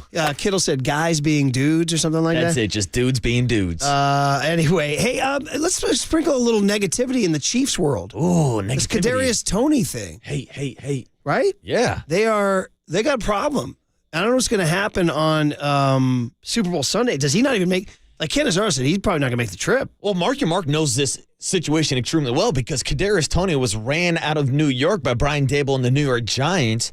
Now, the Chiefs fans thought they kind of got a blessing in disguise getting Kadarius Toney last year, but over the last couple of years, he's been nothing but a headache for the Chiefs. Yeah, man. So here he is on Insta Live taking on the Chiefs, or taking on Andy Reid and the Chiefs organization for saying he was hurt. I guess, is this profanity laced? Oh, yeah. Oh, boy. Strap up, Murph. Couple of beeps. All right, here we go. This might be a new record. Out of here. All these they try to play me on God. Ass. I just don't got to get on this and be on no shit, go clear no shit up, because I don't really give a I don't with y'all. Have y'all really do something. I do something here. Hey, I ain't good on that. On God, but hey, look, y'all reading all this cap ass. You feel me? Believe it, I don't give a. I ain't never been to go do all that. But yeah, man, that cap. I'm not hurt. None of that. Say that. Suck my too. On God, not hurt. None of that. Hip, been what? You go from hip to ankle to this to that. I mean, did you hear any words or just beeps, Murph? I kind of feel like I know why the Chiefs left him home. I was going to say. Wow. And then how about him just like kind of like mumbling through the injuries at the end? Hip, ankle, hip, ankle. I think Andy Reid's like, guess what, son? You get to, why don't you take next Sunday off? You go from hip to ankle to this to that. Oh, my goodness. Yeah, I don't think we're going to be seeing Kadarius Toney at Media Day, Murph. Okay, guys. All right. Well, there you go. Some weirdness there, buddy. That's it. Now the Kansas City Chiefs have bad blood in their own locker room, Murph. God, all right. Yeah, see? Let's plant the seed. Now they got plant the seed of negativity. blood. Warriors are getting toasted by Lacob in the dungeon. And these guys, we got this IG Live with Toney. So I think Niners are winning the vibes contest. Also, right? if we want to go like head-to-head, who had a better Tuesday night, the Warriors were out at Chase Center. I saw a couple of videos of the Kansas City offensive line out at a Kansas basketball game last night. Okay. Trying to have the similar vibes, but there's nothing like Chase Center. By the way, Lawrence, that's a little bit of a drive from Kansas City, isn't it? Well, I think it is. Or maybe, I don't know, maybe as long of a drive from San Francisco to Levi's. Oh, right, there you go. All right, guys, there you go. Hey, Sam Farmer, the great, NFL writer. Always good. Always good. Sammy dropping NFL knowledge next on The Sports Leader. Be on no shit, go clear no shit up, because I don't really give a f. I don't f with y'all.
This is KNBR, and this is Murph and Marcus on KNBR 104.5 and 680, the sports leader. For granted either. You never know how many you're going to get to, or if you're going to get to any. It truly is special. Just to do it with these guys after what we've been through all season long, guys coming together, it really is special. I told them, the job's not done. Our job now is to prepare ourselves to play a good football team in the Super Bowl and try to get that ring. All right, man. Mahomes going for that history, and the Niners going for that final, or I should say that first one since 1994. One of the great NFL writers going today is our great friend, Sam Farmer of the LA Times. And Sammy's seen it all. He's done it all. He's got the beat on this one. Niners, Chiefs, Super Bowl 58 in Las Vegas, where, Sammy, we're old enough to remember the NFL would have died before going to Las Vegas, and now we're going to a Super Bowl in Vegas, buddy. So good morning. You got me, you got your buddy Murph, we got Marcus Boucher. How are you, man? Hey, morning, Sam. Good morning, guys. Yeah, hey, Murph, it's weird to think that the NFL, and remember, they wouldn't even mention Las Vegas 10 years ago. They wouldn't talk about it, touch it with a 10-foot pole, and now, it's fully embraced. So, Las Vegas is an amazing sports town right now. I was out there for the F1 race in November, out there for the draft, and it'll be really interesting. Although, a few days in Vegas feels like a month. So I know, seriously. How I'm going to handle a week in Vegas. But, in fact, just talking logistically, I just read the NFL said the teams are staying well outside of town to avoid Lake Las Vegas. Yeah, and complete bans and everything on gambling, which doesn't surprise me. In terms, you can't pull a slot, for instance. Honestly, the players can't. You're saying they've been told don't hit the casinos? Yeah, absolutely do not hit the casinos, and it's just a bad look. Wow. Yeah, wow. But it'll it'll be interesting. I mean, it's a great matchup. I was out in Baltimore for the AFC Championship, but obviously I watched the NFC up in the Ravens press box, and two excellent teams. I can't imagine two better play callers. Obviously these teams met in the Super Bowl 4 years ago, and I think ticket prices are now like 150% of what they were then. So, wow, man. It's pretty exciting. Yeah. Sam Farmer, the LA Times. Times. A lot of Niners fans. Yes, there will be. So, Sammy, I want to go like big picture. So you're going to attack some stories next week. You always do a great job. Sam always finds really creative angles. But like just the macro, 30,000 feet. Mahomes, going for Brady, question mark. Brock Purdy, still hated, question mark. Kyle Shanahan, monkey on his back, question mark. Which are the macro angles here that are grabbing you? Well, I mean, I think Mahomes is going to draw a ton of attention. I think with Purdy, the country is still sort of getting used to that story, and he's going to have a lot of backers, a lot of people rooting for him, and I think the latter two, the Shanahan and Purdy angles, are slightly more localized. I think people are looking, and frankly, I think Taylor Swift is going to be a big angle. I hate to say it, but I think no, it's okay. Making that trip for Japan. Mm-hmm. And so Kelsey, by extension, Kelsey will be a big angle, and especially coming off the AFC Championship game that he had.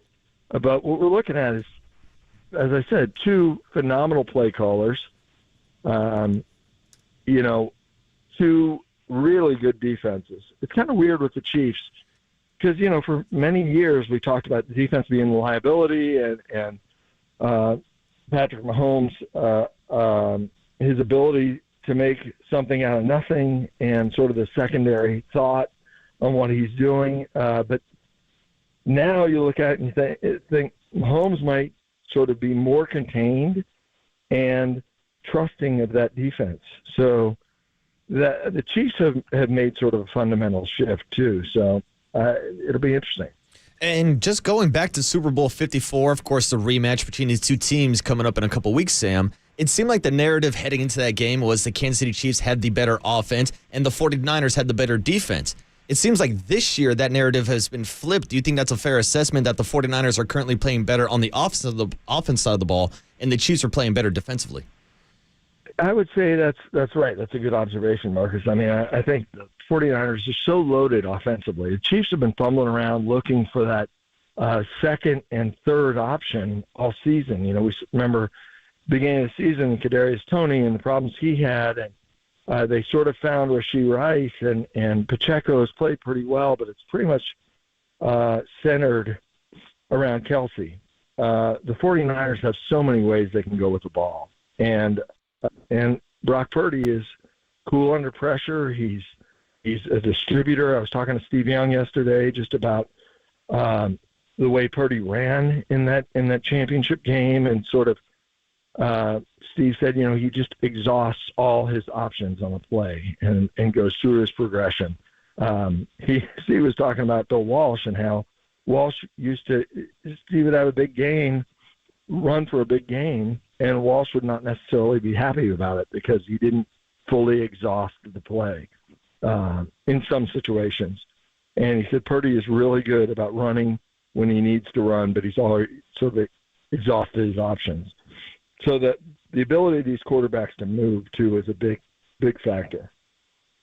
We're talking to Sam Farmer, the great NFL columnist for the Los Angeles Times, getting ready to go to Vegas. And as we said, it's going to be memorable on a number of reasons. First time a Super Bowl's ever been in Vegas. Taylor Swift coming in. Let's talk about that for a little bit, about Taylor. And, we discussed it yesterday, and we'll continue to, obviously. And it, for whatever reason, like everything in American society today, it polarizes people. I don't know why. She's just like Michael Jackson or Madonna. It's the world's biggest pop star, which I think is a pretty cool story, even if whether you like her music or not. But for you, and Roger Goodell, and what has this been like for the NFL? Just all positive, money, visibility, new fans. I mean, is there any downside to this?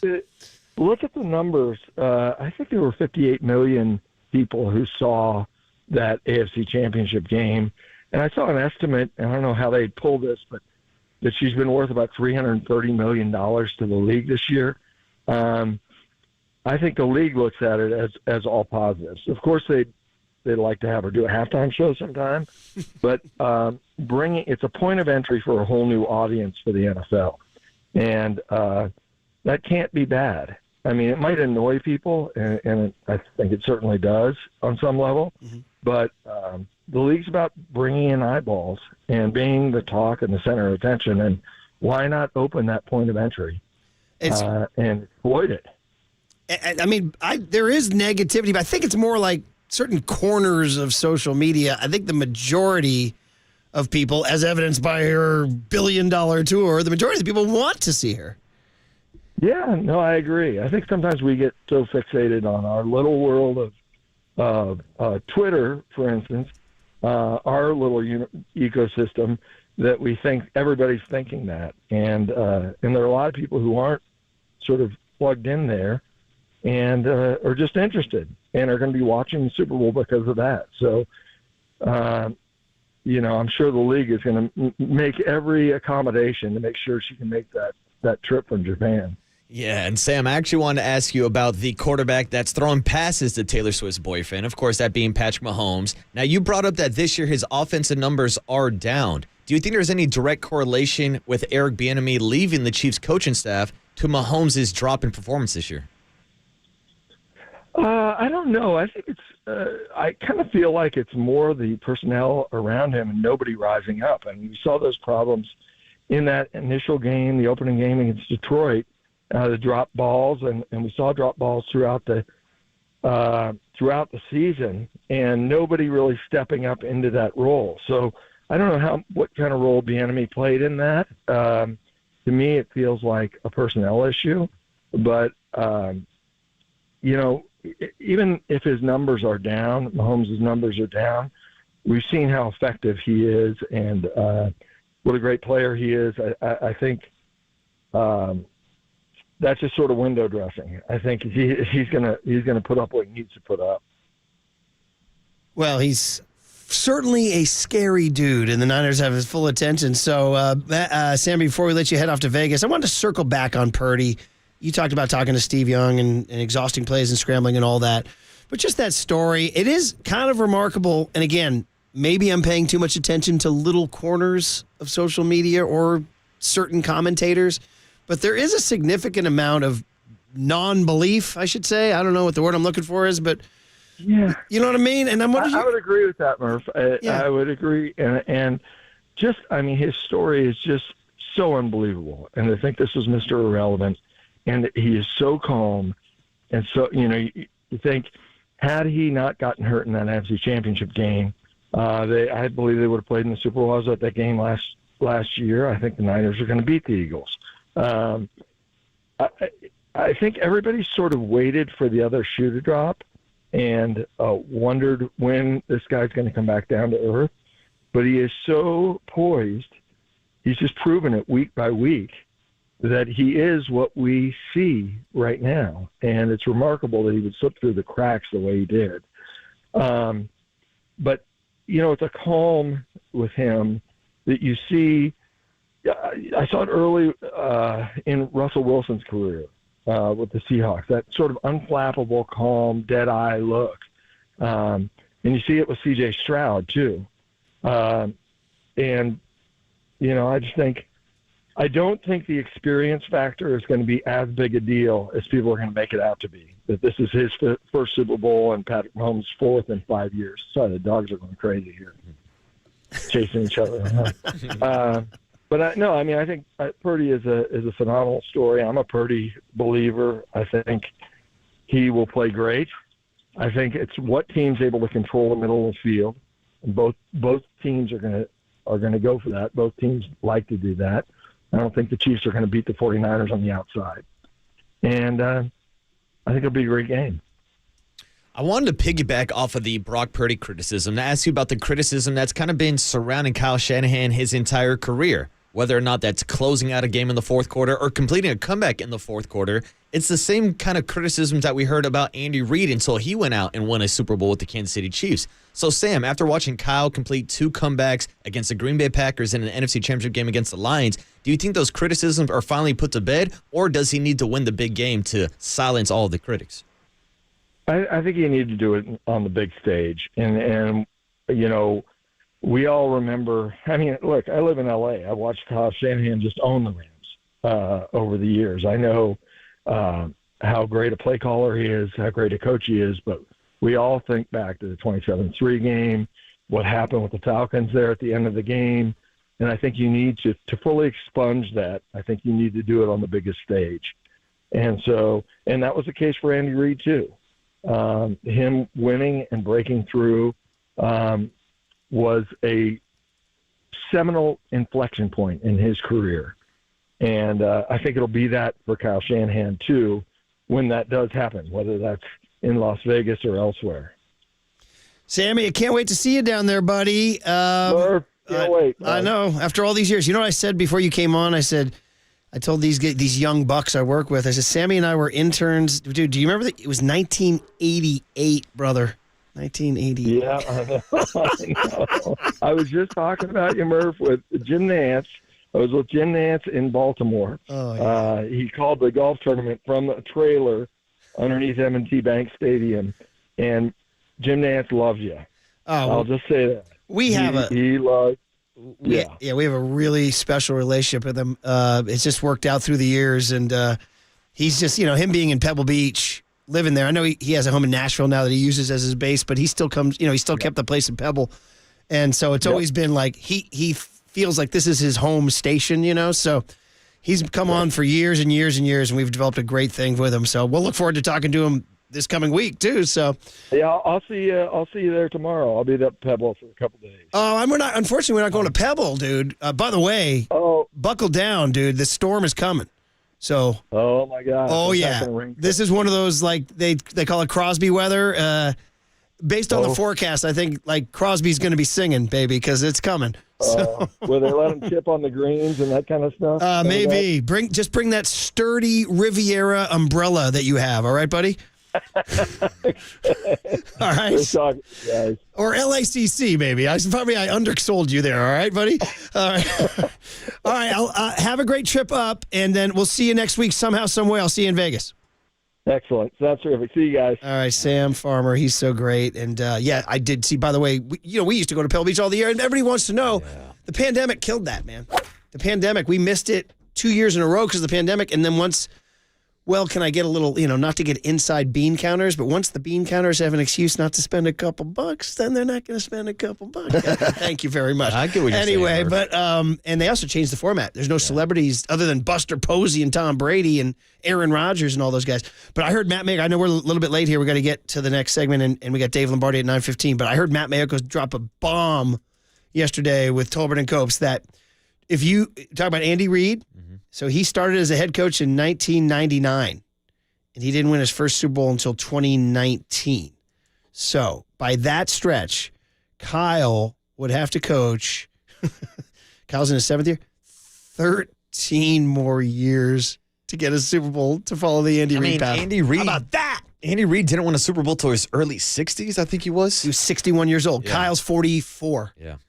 So... Everybody calm down.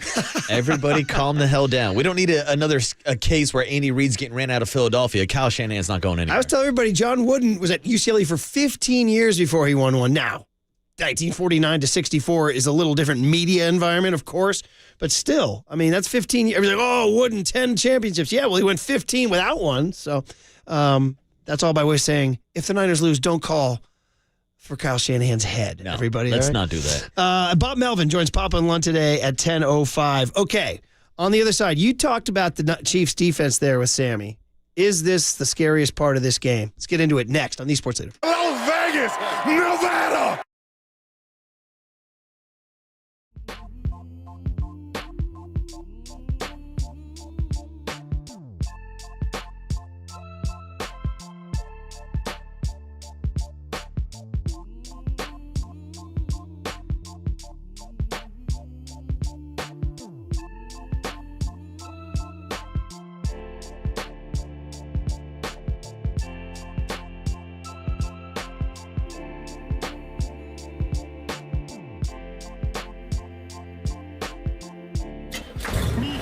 from the Chilton Auto Body Traffic Desk.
faithful Murph and Marcus keep your morning moving. Streaming live at twitch.tv/the sports leader. Well, I mean, there's no question this is their best defense. That's not even, I think that's an absolute, fact. I don't know that they played their peak offensively, but maybe they could get Kadarius Toney back in there. He'll make it all right. There's Mark Cannizzaro of the New York Post, who knows Steve Spagnuolo pretty well from his times at the New York Giants in 07 and 08 when he won a Super Bowl, and now is skipper in this Chiefs defense, which, man, it's hard to think about that because to me, it's like you just automatically assume Chiefs under Reed have no defense. And like, okay, you're just going to outscore them, you're going to shoot out, all that stuff. It's hard for me to think of them as a lockdown D, but they are. And that's what I was asking Sam Farmer about. Like, think about the narratives going into Super Bowl 54. Oh, it's the 49er defense versus Patrick Mahomes, Travis Kelce, and this legendary Andy Reid offense. And now here we are in 2024 talking about Brock Purdy, Christian McCaffrey, and Kyle Shanahan's offense facing off against the Kansas City Chiefs defense that has been one of the best defenses in the NFL the entire season. Number 2 scoring defense in the NFL right out of the gate right there. Now, they did lose Charles Omenihu. That's a big deal. Now, Omenihu, our buddy, he was a Niner, right? He was our guy. But, man, oh, man, they got Chris Jones, they got L'Jarius Sneed, and these guys, this is going to be an interesting deal because you would have thought that, Mahomes versus Shanahan, 42-40. But, man, it may be. I don't know. Have you seen the over-under? Ooh, I'll look it up for you right now. Is it too early for that? I don't know. But, man, Steve Spagnuolo, too, is the guy, too. That's he was the Rams head coach in, 09, 10, 11. It didn't work out. But he has won 2 Super Bowl championships as a defensive coordinator. I believe he would become the first coordinator to win 3 championships. So this is no joke here, as Cannizzaro told us yesterday. The one thing that bums me out a little bit, and I get it, it's an age thing, and we're seeing it obviously more with, with Belichick not even getting a sniff, but, I mean, this guy's done as well as anybody as a defensive coordinator, and yet, and I get it, he's had a couple goes at it, to be a head coach, and it didn't work out in St. Louis, but he's not even on the outside of the conversation for the these coordinators. Everybody wants to go young, 30-something. McVay started that run, obviously, and he's been great. But yeah, I mean, it bums me out because I know Spags desperately would like to be a head coach again and give it another go, and I just don't. I don't know what's going to happen. Hey, listen, maybe he shuts out the Niners, or somehow, but all those jobs are going to be done by then. Yeah, so, pardon me, I shortchanged him. He's won 3 Super Bowls as a D coordinator, 1 with the New York Giants and 2 with the Chiefs, making him the only coordinator, offense or defense, in NFL history to win a Super Bowl with 2 different franchises.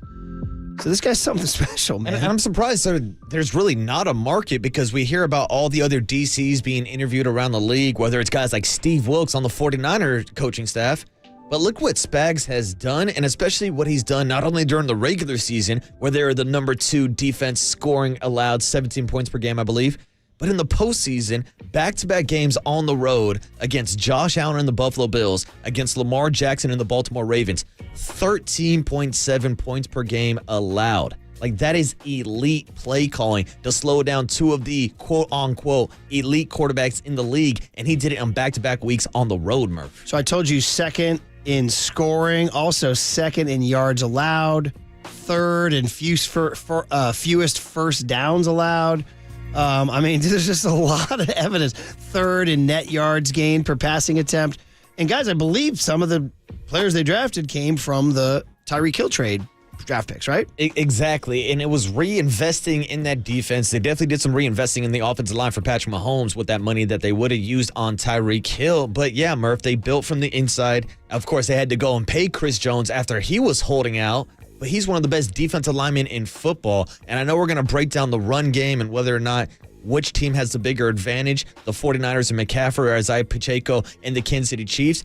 But the scary thing about me when you watch Chris Jones is they move him around all over that defensive line. He traditionally lines up inside, which means that's a matchup for Aaron Banks and John Feliciano or Burford, whoever's playing guard, or Jake Brendel. But they will also put him at defensive end. So that's a one-on-one matchup on the outside. Not too worried about Trent Williams, but of course, the Colton McKivitz conversation comes back up. So they will use him all over the defense, and that's credit to Spags. Yeah, just some familiar names you're going to need to know. So we talked about L'Jarius Sneed. He was a 4th rounder in 2020.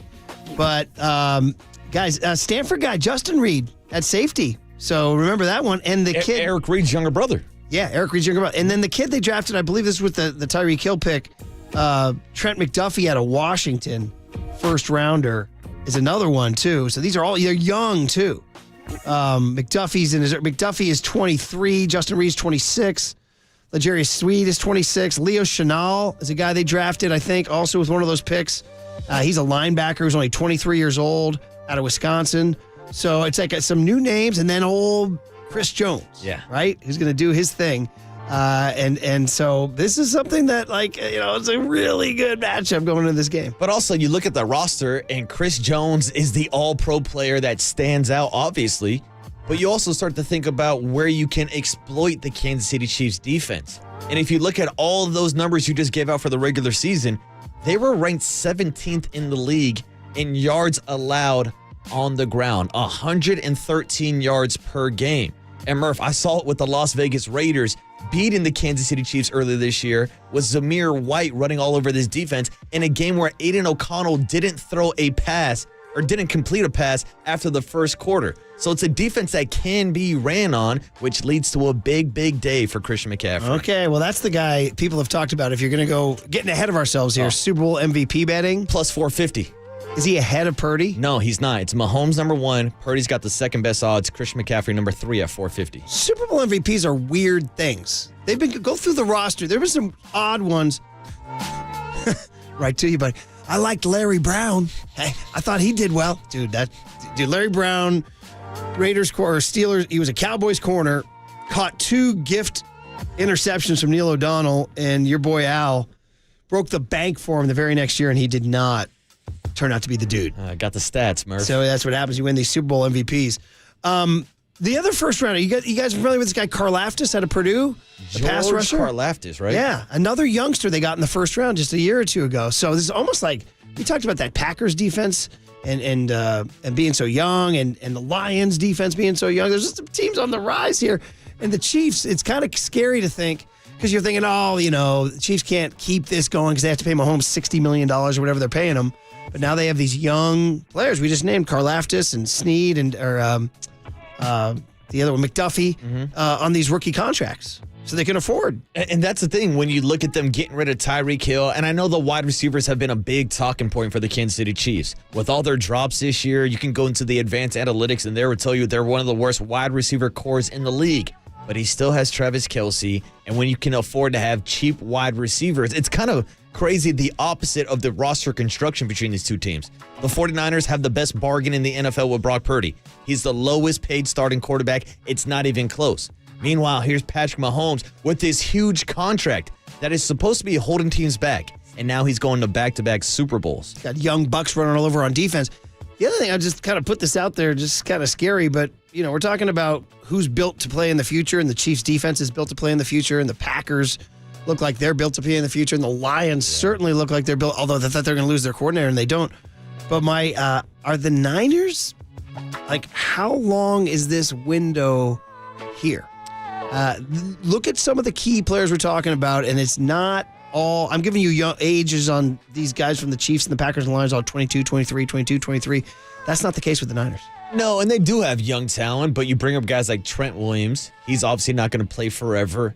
I know Christian McCaffrey. And that's a gigantic one. If you remove Trent Williams from this team, who's my left tackle? That's huge. And we were joking earlier about George Kittle being a millennial, Christian McCaffrey being a millennial, but we know with running backs and especially skill positions, once you start getting around 30 years old, people start looking for the next player. Mm-hmm. And to me, with the 49ers, it all comes back to this window financially. What we just talked about with Brock Purdy and how you can afford to go and make Nick Bosa the highest paid defense player in the league. How this offseason you're going to have to pay Brandon Ayuk now because he's second team All-Pro. So now with all these contracts, you have a 2-year window with Brock Purdy still in his rookie contract. So if it's not going to happen over the next 2 years, what's going to happen? Because you can't keep all of these guys. And McCaffrey's 27. Now, that's young, but for a running back. But there's some odometer there, right? I mean, we see it. So I don't know how much. I'm not trying to be a downer guy. I'm just simply saying this is the time, right? This is now the time to do it. Juszczyk's 32. Kittle's 30. Yeah. Kittle's 30. I mean, he's like a youthful, exuberant 30. But again, these are hits and these are mileage. This is mileage that's going. I'm just saying, guys. True, but there's still young talent with Debo, Ayuk, Fred Warner. Debo's 27. Fred Warner, where's he at? 27, 28? I'll give you Warner, but even he's getting it. He's 27. I'm looking at guys. Those other teams I was talking about, most of these guys are 25 or under, those defensive players. So, again, I guess I'm saying that Tayshaun Gibson's 33, right? Yeah. Travarius Ward's 27. He was there last night, too. We didn't mention him at the Warrior game. Oh, shout out Mooney. Yeah, Mooney was there, too. Who's now wearing a different shade of red in the Super Bowl. Right. He was a big factor in that Super Bowl. That's right. 54. Well, he was, I heard Papa say yesterday, he was the guy nearest to Emmanuel Sanders on the famous overthrow. Oh, it was Travarius Ward's fault all along, huh? No, he said actually, according to Papa, Ward was there because of another breakdown. He was trying to cover for somebody else. So there you go. But really, when it comes to like the under 25 crowd, the only ones are Demo Lenore's 24, Jair Brown's 23, Ambry Thomas is 24, Dre is 26, Greenlaw. But on offense, dude, Jordan Mason's 24, Brock is 24, right? Ronnie Bell's 23. So they're an older team. But also, you're thinking about the fact that Brock Purdy's got the opportunity to be the third youngest quarterback ever to win the Super Bowl, Murph. Who are the other two? Is it Roethlisberger? Ben Roethlisberger was younger than he was. And Murph, give me 1 second. Russell I got Wilson, the list maybe? for you. No? I'll get it to you. By the way, somebody wrote in and said, it was a 925. He says on the Golden State Lumber and Building Materials text line, he says, I'm a Broncos fan. I hate the Chiefs. But damn, Karlaftis is a great linebacker. He's very underrated. So stay with Purdue guy, I believe. Purdue, the Boilermaker. Yeah. And 510 says he's heard a rumor that if Reed leaves, then Spagnuolo would take over there. I'm not sure about that. Is Andy Reid coming back? I don't know. So there you go, man. I mean, what more does Andy Reid need to do, really? Just win more Super Bowls? Just keep winning. I mean, he's top 5 in most wins all time also. You want more, buddy? Yeah, I guess so. You got 2, you want 3. Yeah. You got 3, you want 4. They get a little greedy, in my opinion, Murph. Let's tell you my Burger King story from Westwood in 1980, whatever. I was at a Burger King in Westwood, and these Christian biker gang came in. Ready? You hear me? Christian biker gang. I was like, what's going on here, man? These guys are all leathered out, and they're handing out Christian material. And they sat near me at the table. I was like, this is very trippy. I've got like a kind of a combo Hell's Angels, Come Praise Jesus group. I was like, this is very odd. And I'll never forget this. One guy says to the other, he goes, what are we going to do about Brother David? He said that. What are we going to do about Brother David? I'm like, what are they talking about? And the guy goes, I think we've lost him, Brother John.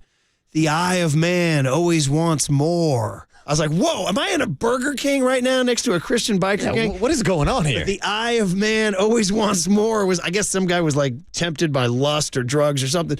But I was thinking, well, that's Andy Reid. You win one, give me another one. You win one, give me another one. Win one, give me another one. Look at Tom Brady. Yeah, true. He should have retired a long time ago. Montana would have kept going. He's just got his body beat to hell. Yeah. How many guys truly walk away? Barry Sanders, Megatron. Like who, The guys who left early you're talking about. Who leaves early? Jim Brown. Just to get out? Andrew Luck. Andrew Luck, yeah. But does that head CTE or whatever? Yeah, see, that's the thing. You never know what's the correlation. Chris Borland. Yeah. Remember that linebacker the Niners had? It was so awesome. But we can count him on one hand. Patrick Willis. Yeah. That's injuries also, his feet. Yeah. He was always talking about those feet. But if you're healthy and you're greedy, you just keep going, man. Yeah. That's why the Rolling Stones are still playing at age 80. Plus they like money, right? So, all right, guys. Well, anyway, listen, we're on full alert for Steve Spagnuolo's young, hungry defense. And this is funny because as we speak, Kyle says today and yesterday was game plan day. So and then when the Niners hit the practice field Thursday, they install it. And then when they go to Vegas, it's installed, it's done, and then Vegas is like just maintain week. It's really a weird. It's like you're not tweaking the game plan, you're not doing this or that. So it's like as we speak, those boys are down there trying to figure out how to crack Spagnuolo's defense. They're taking out all the tricks in the bags they got, Murph. I mean, this is Kyle Shanahan's kind of time to showcase his skill set. Showcase his system that we've been talking about all season long. I don't know what he's dialing up because Spagnuolo's defense is for real. Yeah. Held the Ravens to 7.5 points. Yeah, but also I just hated the offensive game plan for the Baltimore Ravens. Like they bring in Todd Monken to replace Greg Roman. Of course, they started throwing the ball a lot more, but when the Ravens were the number 1 rushing team in the NFL this year, and they were constantly trying to pass against one of the best pass defenses in the league last week, I think that was a terrible game plan. So I'd expect Kyle to get into his running game bag and let George Kittle, Trent Williams, Kyle Juszczyk, and the boys get out in front and block. You going in on CMC then? I do it. That's the first thing. But the payoff's not good? Oh, no, plus $450. So $100 wins you $450. Dude. What's Mahomes? Mahomes is, I think, like plus 150. I think Purdy's plus 250 last time I checked. Plus 450 for McCaffrey. Plus 450. So that's 4-1 odds that he'll win. Are we going MVP. to a sports book down there? I was going to say, as soon as we touch on Monday, I'm going straight down laying in that bet. If I can't find you and you're not returning text, should I just go to the nearest sports book? Oh, you'll be able to find me at the sports book, Murph. Guaranteed. Hey, David Lombardi of The Athletic will give us some great breakdown. He's always good with the analysis. Next on The Sports Leader. San Francisco, shout out to you for supporting KNBR, San Francisco's sports leader.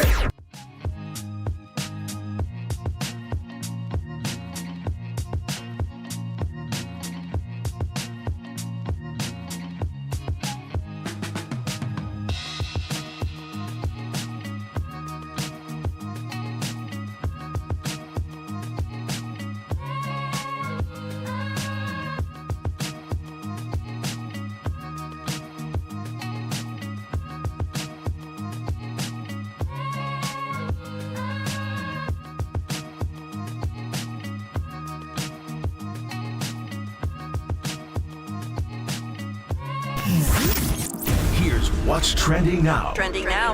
On KNBR.com. The hitman, Dante Whitner, stopped by the afternoon show yesterday with Tober and Copes to give his breakdown of the 49ers comeback win in the NFC Championship game and how he thinks the 49er defense will perform against Patrick Mahomes and the Chiefs. To hear that podcast and more, check out what's trending now on KNBR.com and the KNBR app.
And now, time for the Protect Your Assets with David Hollander Business and Technology Report.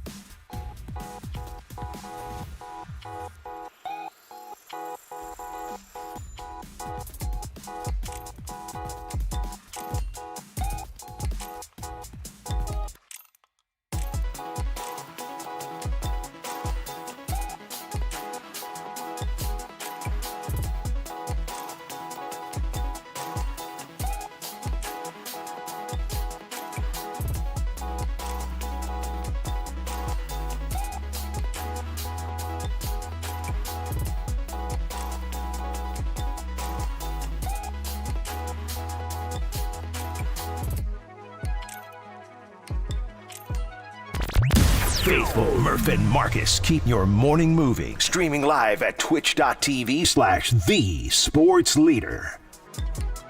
Like this 49er defense doesn't do a lot. They don't present a lot of volume.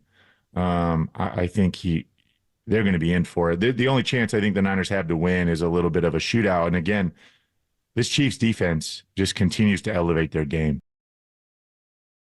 And Alex Smith, who's worn both helmets, talking about, obviously, the matchup, too. Let's dive in with the 49ers' outstanding beat writer for The Athletic, David Lombardi, as he's packing his bag, getting ready to go down to Vegas next week. David, you got Brian Murphy, you got Marcus Boucher. How you doing, man? Hey, morning, David. What's up, guys? Good morning. Yeah, I haven't gotten to packing yet. It's going to be a busy week, but I'm going to be there for a while. I'm going on Sunday. I'm going when the team is going, so it's going to be 8 days. It's going to be a marathon that you have to run like a sprint. That's what the Super Bowl is. Yeah, it's crazy, man. And so just to kind of nail down what the itinerary is, like, Niners are off today, right? This is the day Kyle and the staff is drawing up the game plan. Then they go, Thursday, Friday, Saturday, and fly Sunday? Is that right?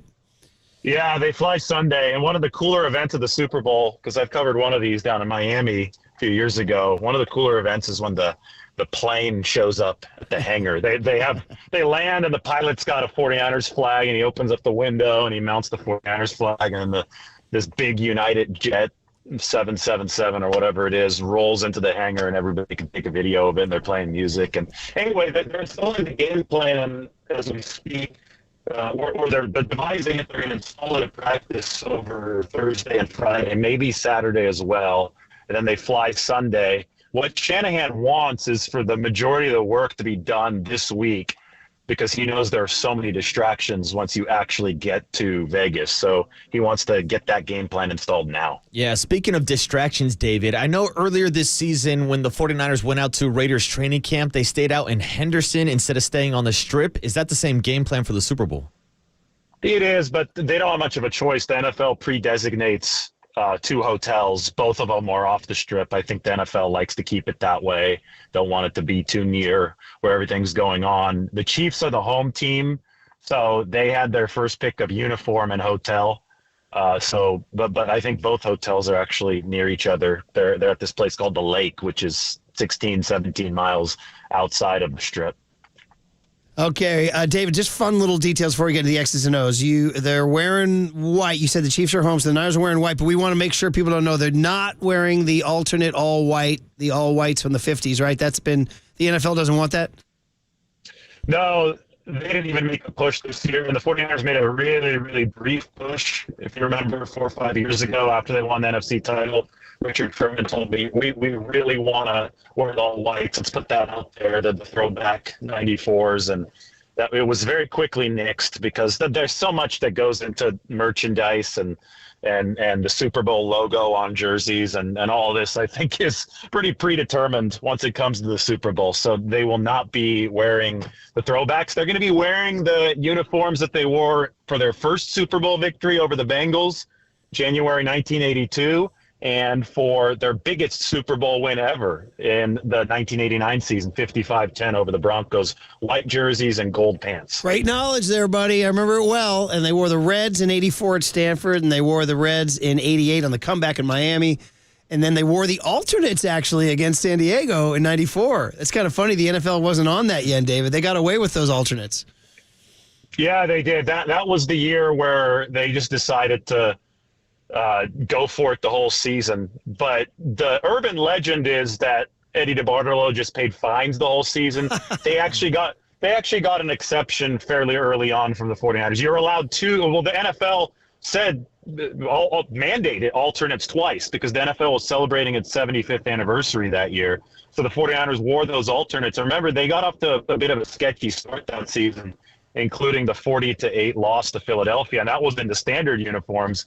So then when they put on the alternates and snapped the losing streak, they were like, we're just going to keep wearing these. And the players wanted it. The coaches wanted it. George Seifert was really superstitious. He wanted it. And behind the scenes, Carmen Policy went to the NFL and said, listen, everybody wants to wear these. I don't think that the whole merchandise thing was as huge of a deal as it is now, and the NFL gave the 49ers permission. That's just outstanding knowledge for a young buck like David Lombardi. I was actually on the beat that year, my first year. Lombardi's nailing it. He's got all the details right. But, David, the one thing that's happening, though, is you're dropping out. So we're actually going to just quickly hang up and call you right back. So thanks, Tony. Why don't you quickly call him and hang up and call back. There's a fun little thing that Matt Barrows has on The Athletic about all the little details going into this game, you know, the uniforms and where they're going to stay and all that stuff. But something I kind of hadn't even thought of, but the surface in Allegiant Stadium, it's grass. It's real grass, which I know surprises a lot of people since it is an indoor stadium. But they actually have the technology where the field actually rolls outside. They put it out in the Las Vegas sun, and then it rolls back in, Murph. So, yeah, they will be playing on real grass in the Super Bowl. Yeah, David, thanks for being patient as we hook back up on the UMA guest line there. We were just talking in that brief break there about the grass. There's going to be a grass at Allegiant Stadium, which is a good news for everybody, right? Yeah, that is good news for everybody. That a lower injury rate on grass. Matt wrote this morning that it's grown by the same company out in Modesto that grows the grass for Levi Stadium. So the 49ers should be used to the footing. Obviously, there won't be any rain because this is inside, although I do think there is some rain in the forecast for Vegas. By the way, people who are heading out there, be ready. It's going to drop down to like 38 degrees at night. I know a lot of people don't visit Vegas at this time of the year. It's not the time to go there, and they just assume desert, warm all the time. But no, this time of the year it gets a little chilly in Vegas. So good thing the game's going to be indoors. Yeah, indoors and playing on grass. And last weekend we saw Brock Purdy scamper across the grass for a couple 21-yard scrambles. David, I want to get your breakdown on Brock Purdy because I think nationally a lot of people were surprised by the athleticism that he's shown, but I know you've been all over the quick kind of burst, kind of speed that he has shown throughout his career. So talk to us about how much of an athlete Brock Purdy really is.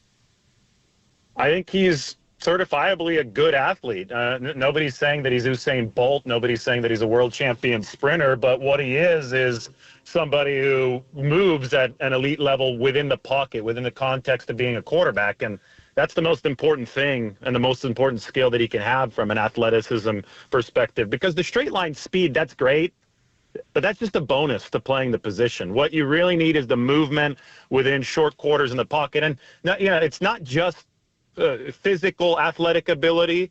I think there's also a sense of coordination and pocket feel that goes with it, and Purdy is able to combine all those things. But his 10-yard split of that 40-yard dash, about 155 to 16 around there, was a lot faster than you'd expect the 10-yard split for his 40 time, which was, I think, 4.849 to be. I still remember last year, this was something that fascinated me about Brock Purdy when he first came onto the scene. So I walk up to him at his locker, and Dre Greenlaw's locker neighbors with Brock.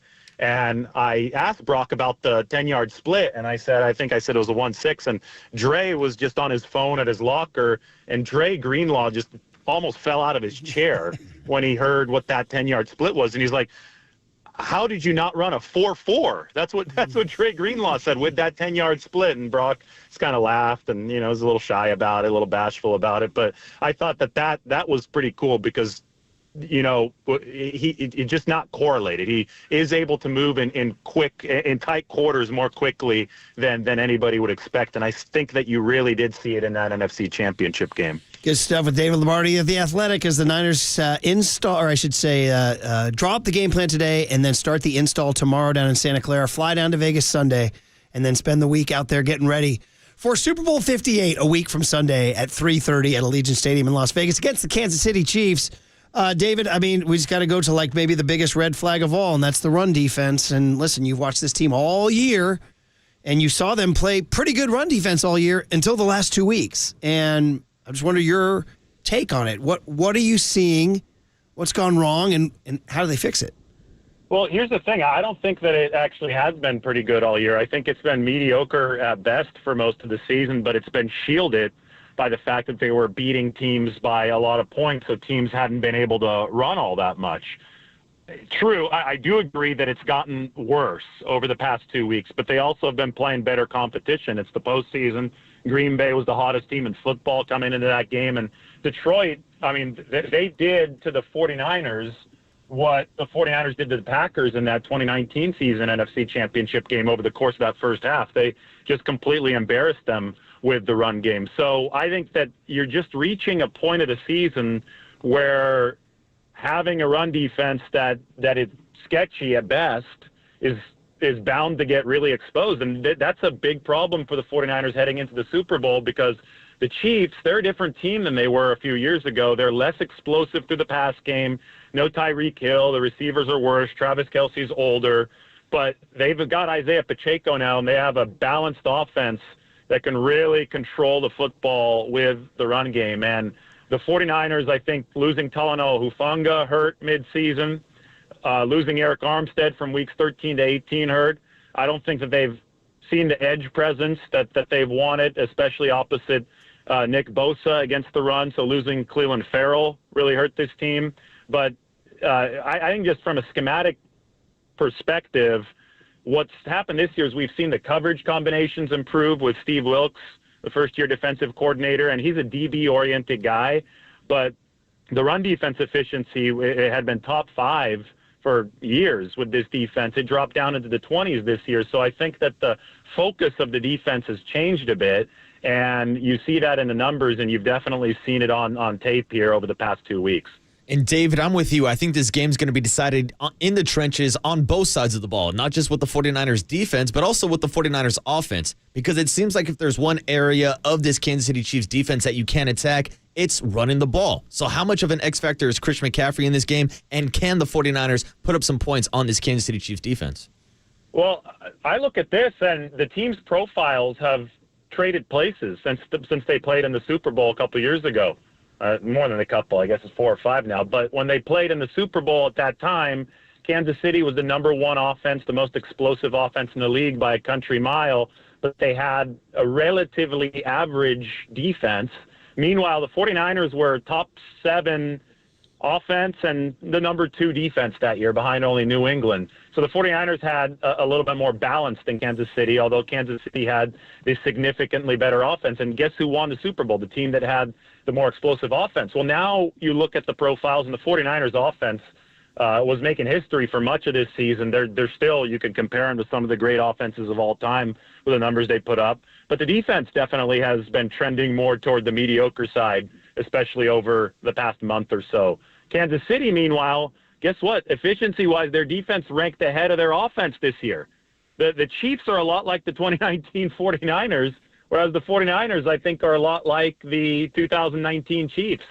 So for the 49ers offense, to answer your question, I think that balance is always important. That's what they're built on, because when they've been balanced, they have been explosive. It's kept defenses on their heels, and they've done some really, really special stuff. And I think that ultimately, to beat the Chiefs, you're going to have to take a page out of the Chiefs' 2019 playbook. You're going to have to show some explosiveness in this game if you're the 49ers to make up for some of that defensive erosion. And the numbers do indicate that they're very capable of doing that. Dave, I mean, look, the Chiefs' offense, 15th in the league in points. Like, that's like Mahomes, 15th in the league. Yeah, that's the facts, man. And their scoring defense, 2nd in the league. So, to your point. Wow, man. Well, listen, I mean, you're going to write a million trillion things. We're going to read them all.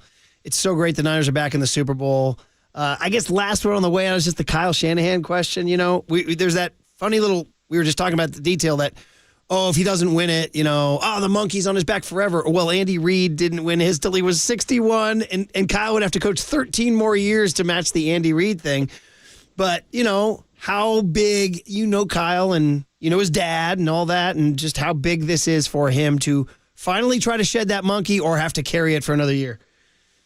Oh, I mean, it's huge, but you do look at other examples like the Andy Reid example, and it's not the end of the world if he doesn't win it. Although I'm sure it would feel like it for a while. The Super Bowl is one of those events, right? That a loss is a gut punch that's bigger than other gut punches. So there's a lot on the line for sure.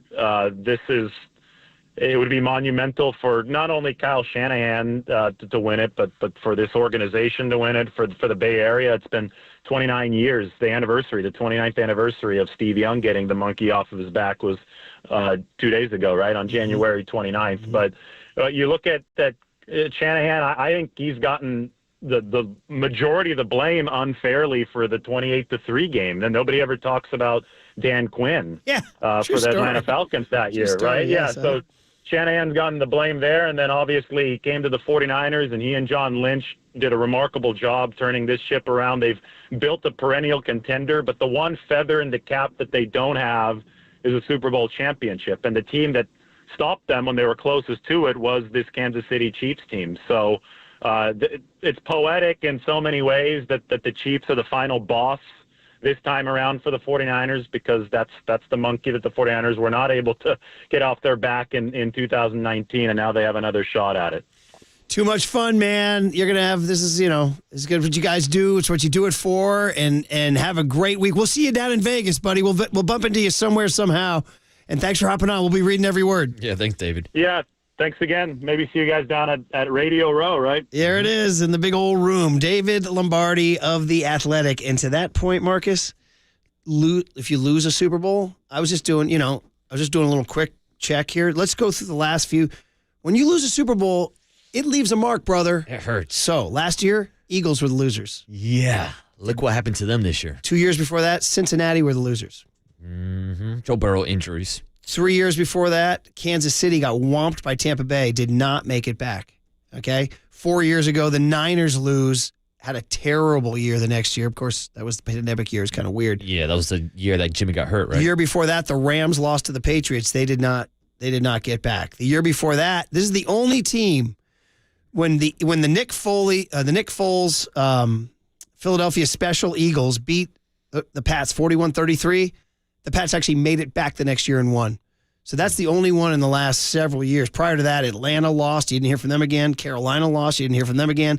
Seattle lost. Malcolm Butler. Didn't hear from them again. Oof. Denver and Peyton Manning, although they came back 2 years later. 2 years later. Mm-hmm. And then the Niners in 2012. And you go back. The point is, Super Bowl hangovers for losers are real. They're real. Yeah. And it goes back to the comments that we were just playing on Monday from Dan Campbell. You don't know when you're going to get back.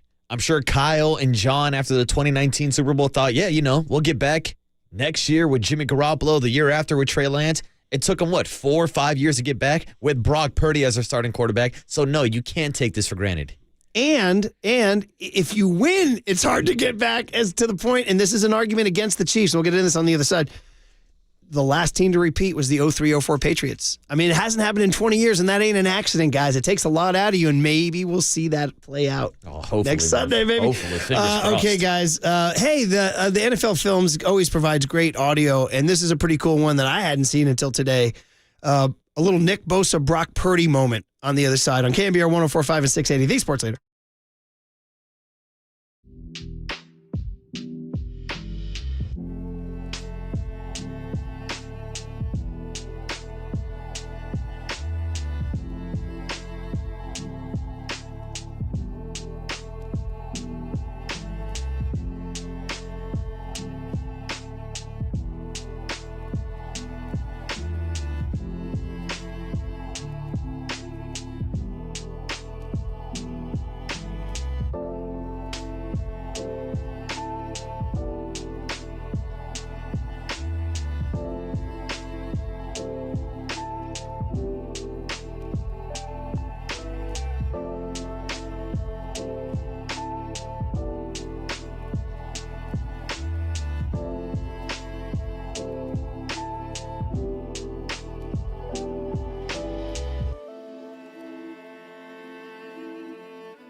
faithful Murph and Marcus keep your morning moving. Streaming live at twitch.tv/thesportsleader.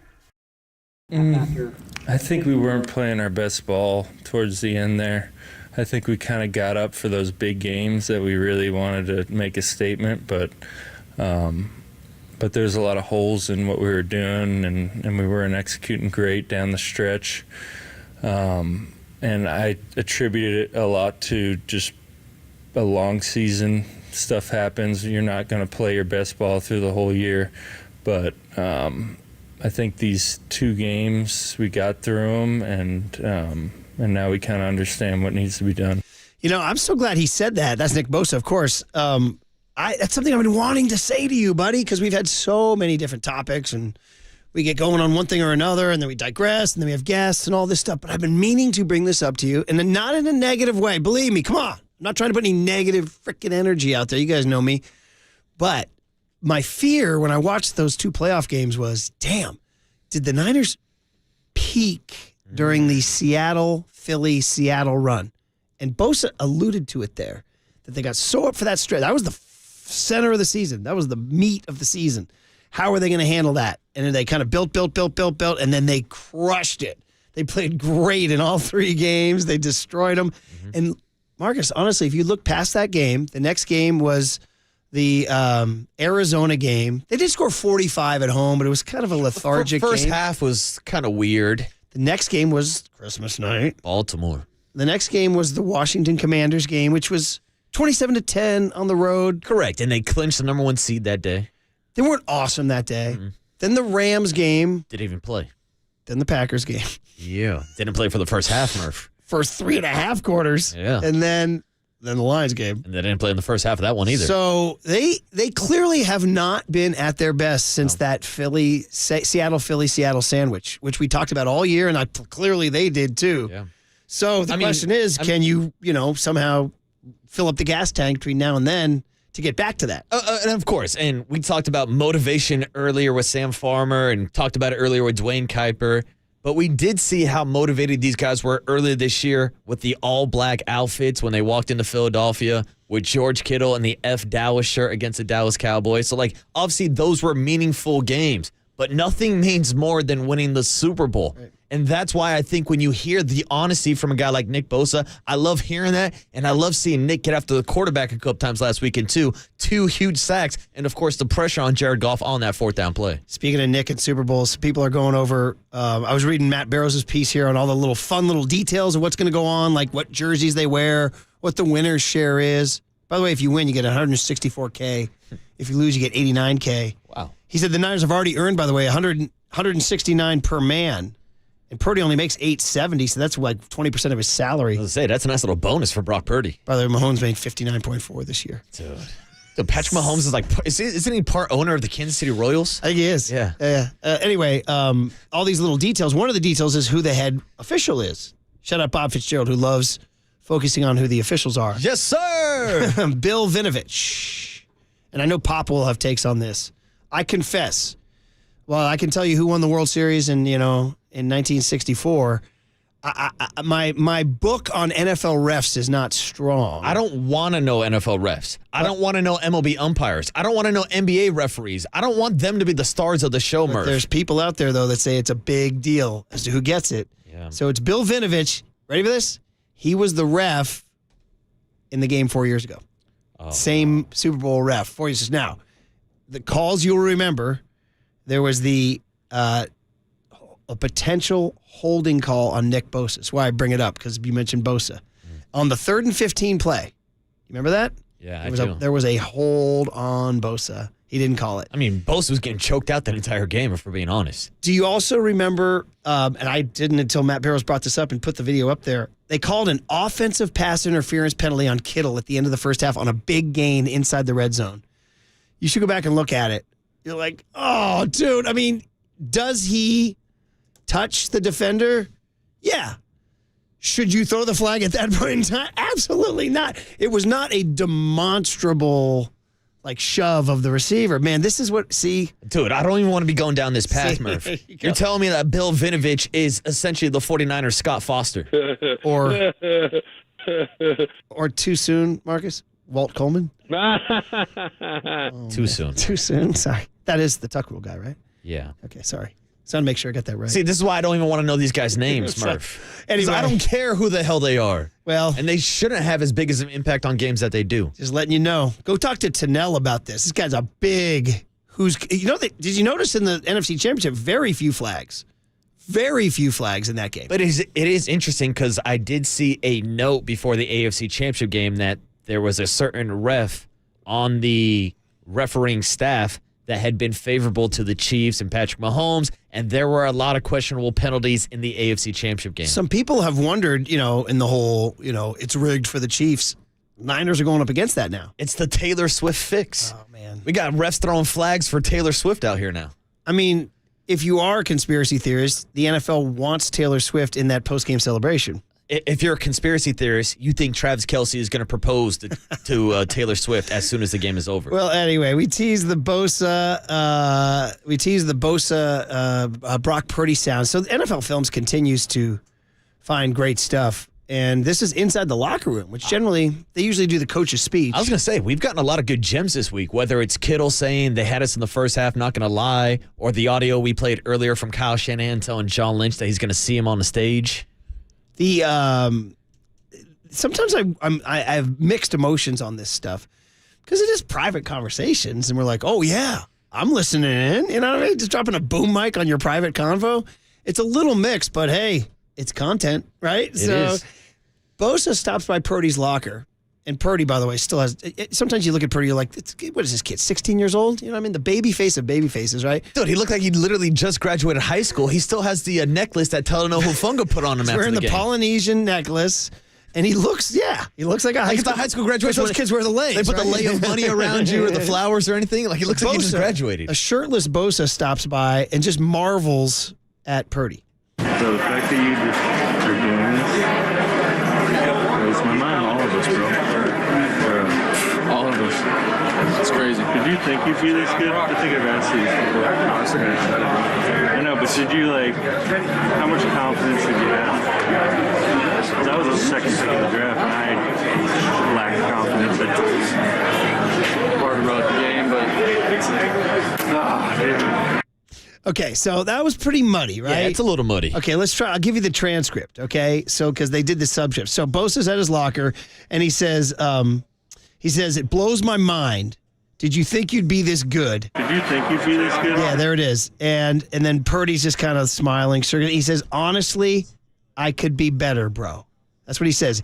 And then Bosa says, how much confidence did you have? Because I was the second pick in the draft, and I lacked confidence at times. And Purdy's just listening to him, and he says, it's part of it, bro. It's a game. And then they slap hands and hug. I mean, this is awesome.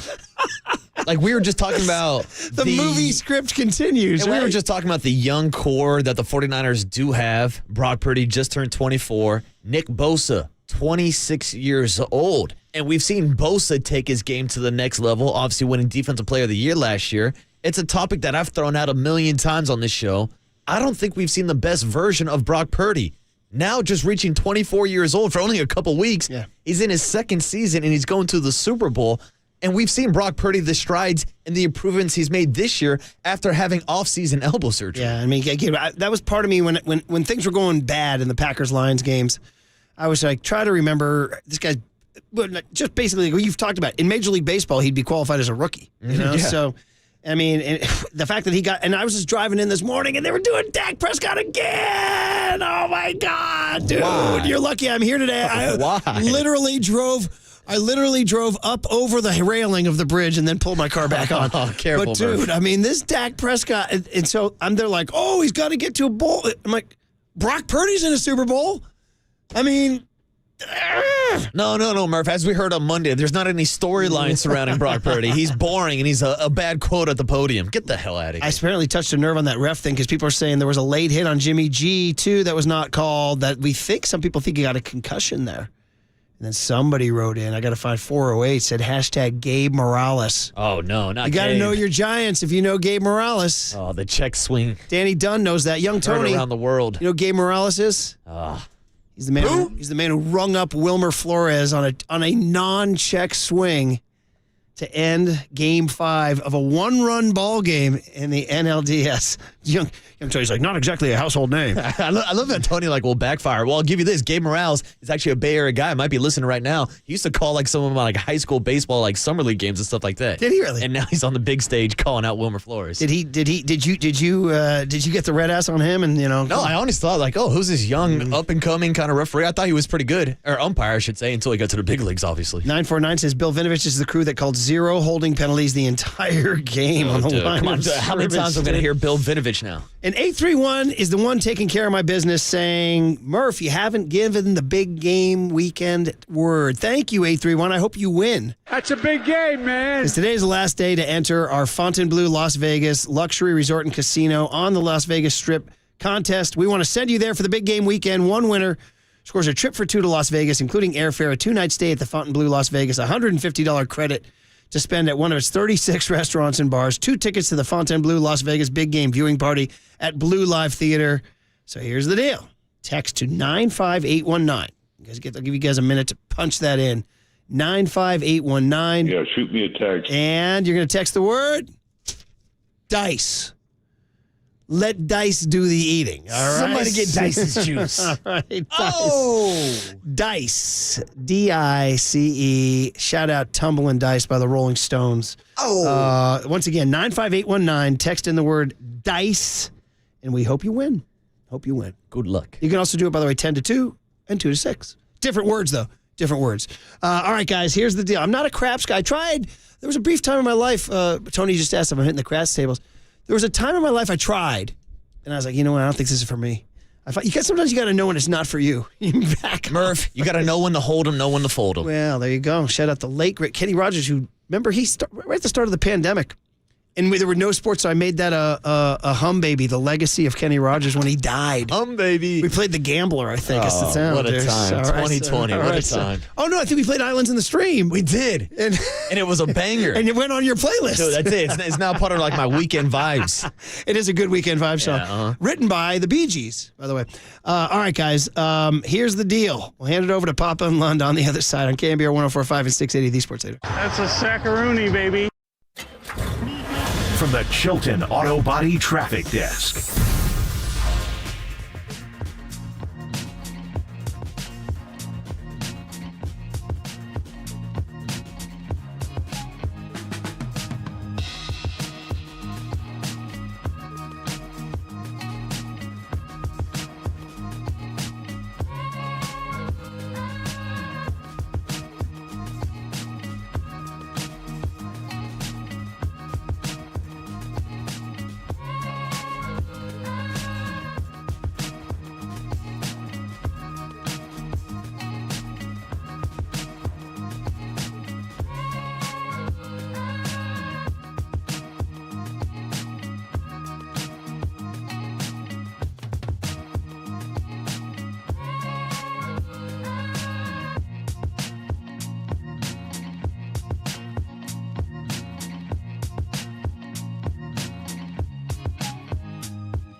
Listen to the sports leader anywhere, anytime. Download the KNBR app. Murph and Marcus continue live from the KNBR Casino Matrix Studio. Casino Matrix Progressive Jackpots are here. Where are you? Just drop in. Please play responsibly. 1-800-GAMBLER. I want to get your thoughts on Purdy's legs and his pocket presence and his escapability. Oh, I think he has beautiful legs. Wouldn't you love to see him in a dress, Tom? Yeah, I keep going back to the, maybe it's just me, but I go back to that Bugs Bunny in a dress thing, you know? Wasn't that thing? That, You've got Brock Purdy, a.k.a. Brock Bunny, in a dress now, Did you Murph. ever see the Bugs Bunny, like Bugs Bunny as a girl? So I've seen the clip, but also for my generation, we had Lola Bunny in the original Space Jam, Murph. But so Lola was like a straight girl, though. Correct. Right, but this was Bugs in a dress, I believe. See, that's all you, Murph. I think it messed with some kids. I think it did. Sounds like it messed with you, Murph. Well, or Greg Cosell. Hey, you never know. That's my whole thing. It's like, where's Greg going with that? I was going to say, what I mean? Greg is usually studying the X's and O's of the game tape. I didn't know he was studying Bugs Bunny like that. But again, I want to repeat what I said a couple hours ago when we played that. Whatever gets you through the night is good by me. That's it, good man. By me. If you're into Brock's quads, all for it, Greg. Oh, man.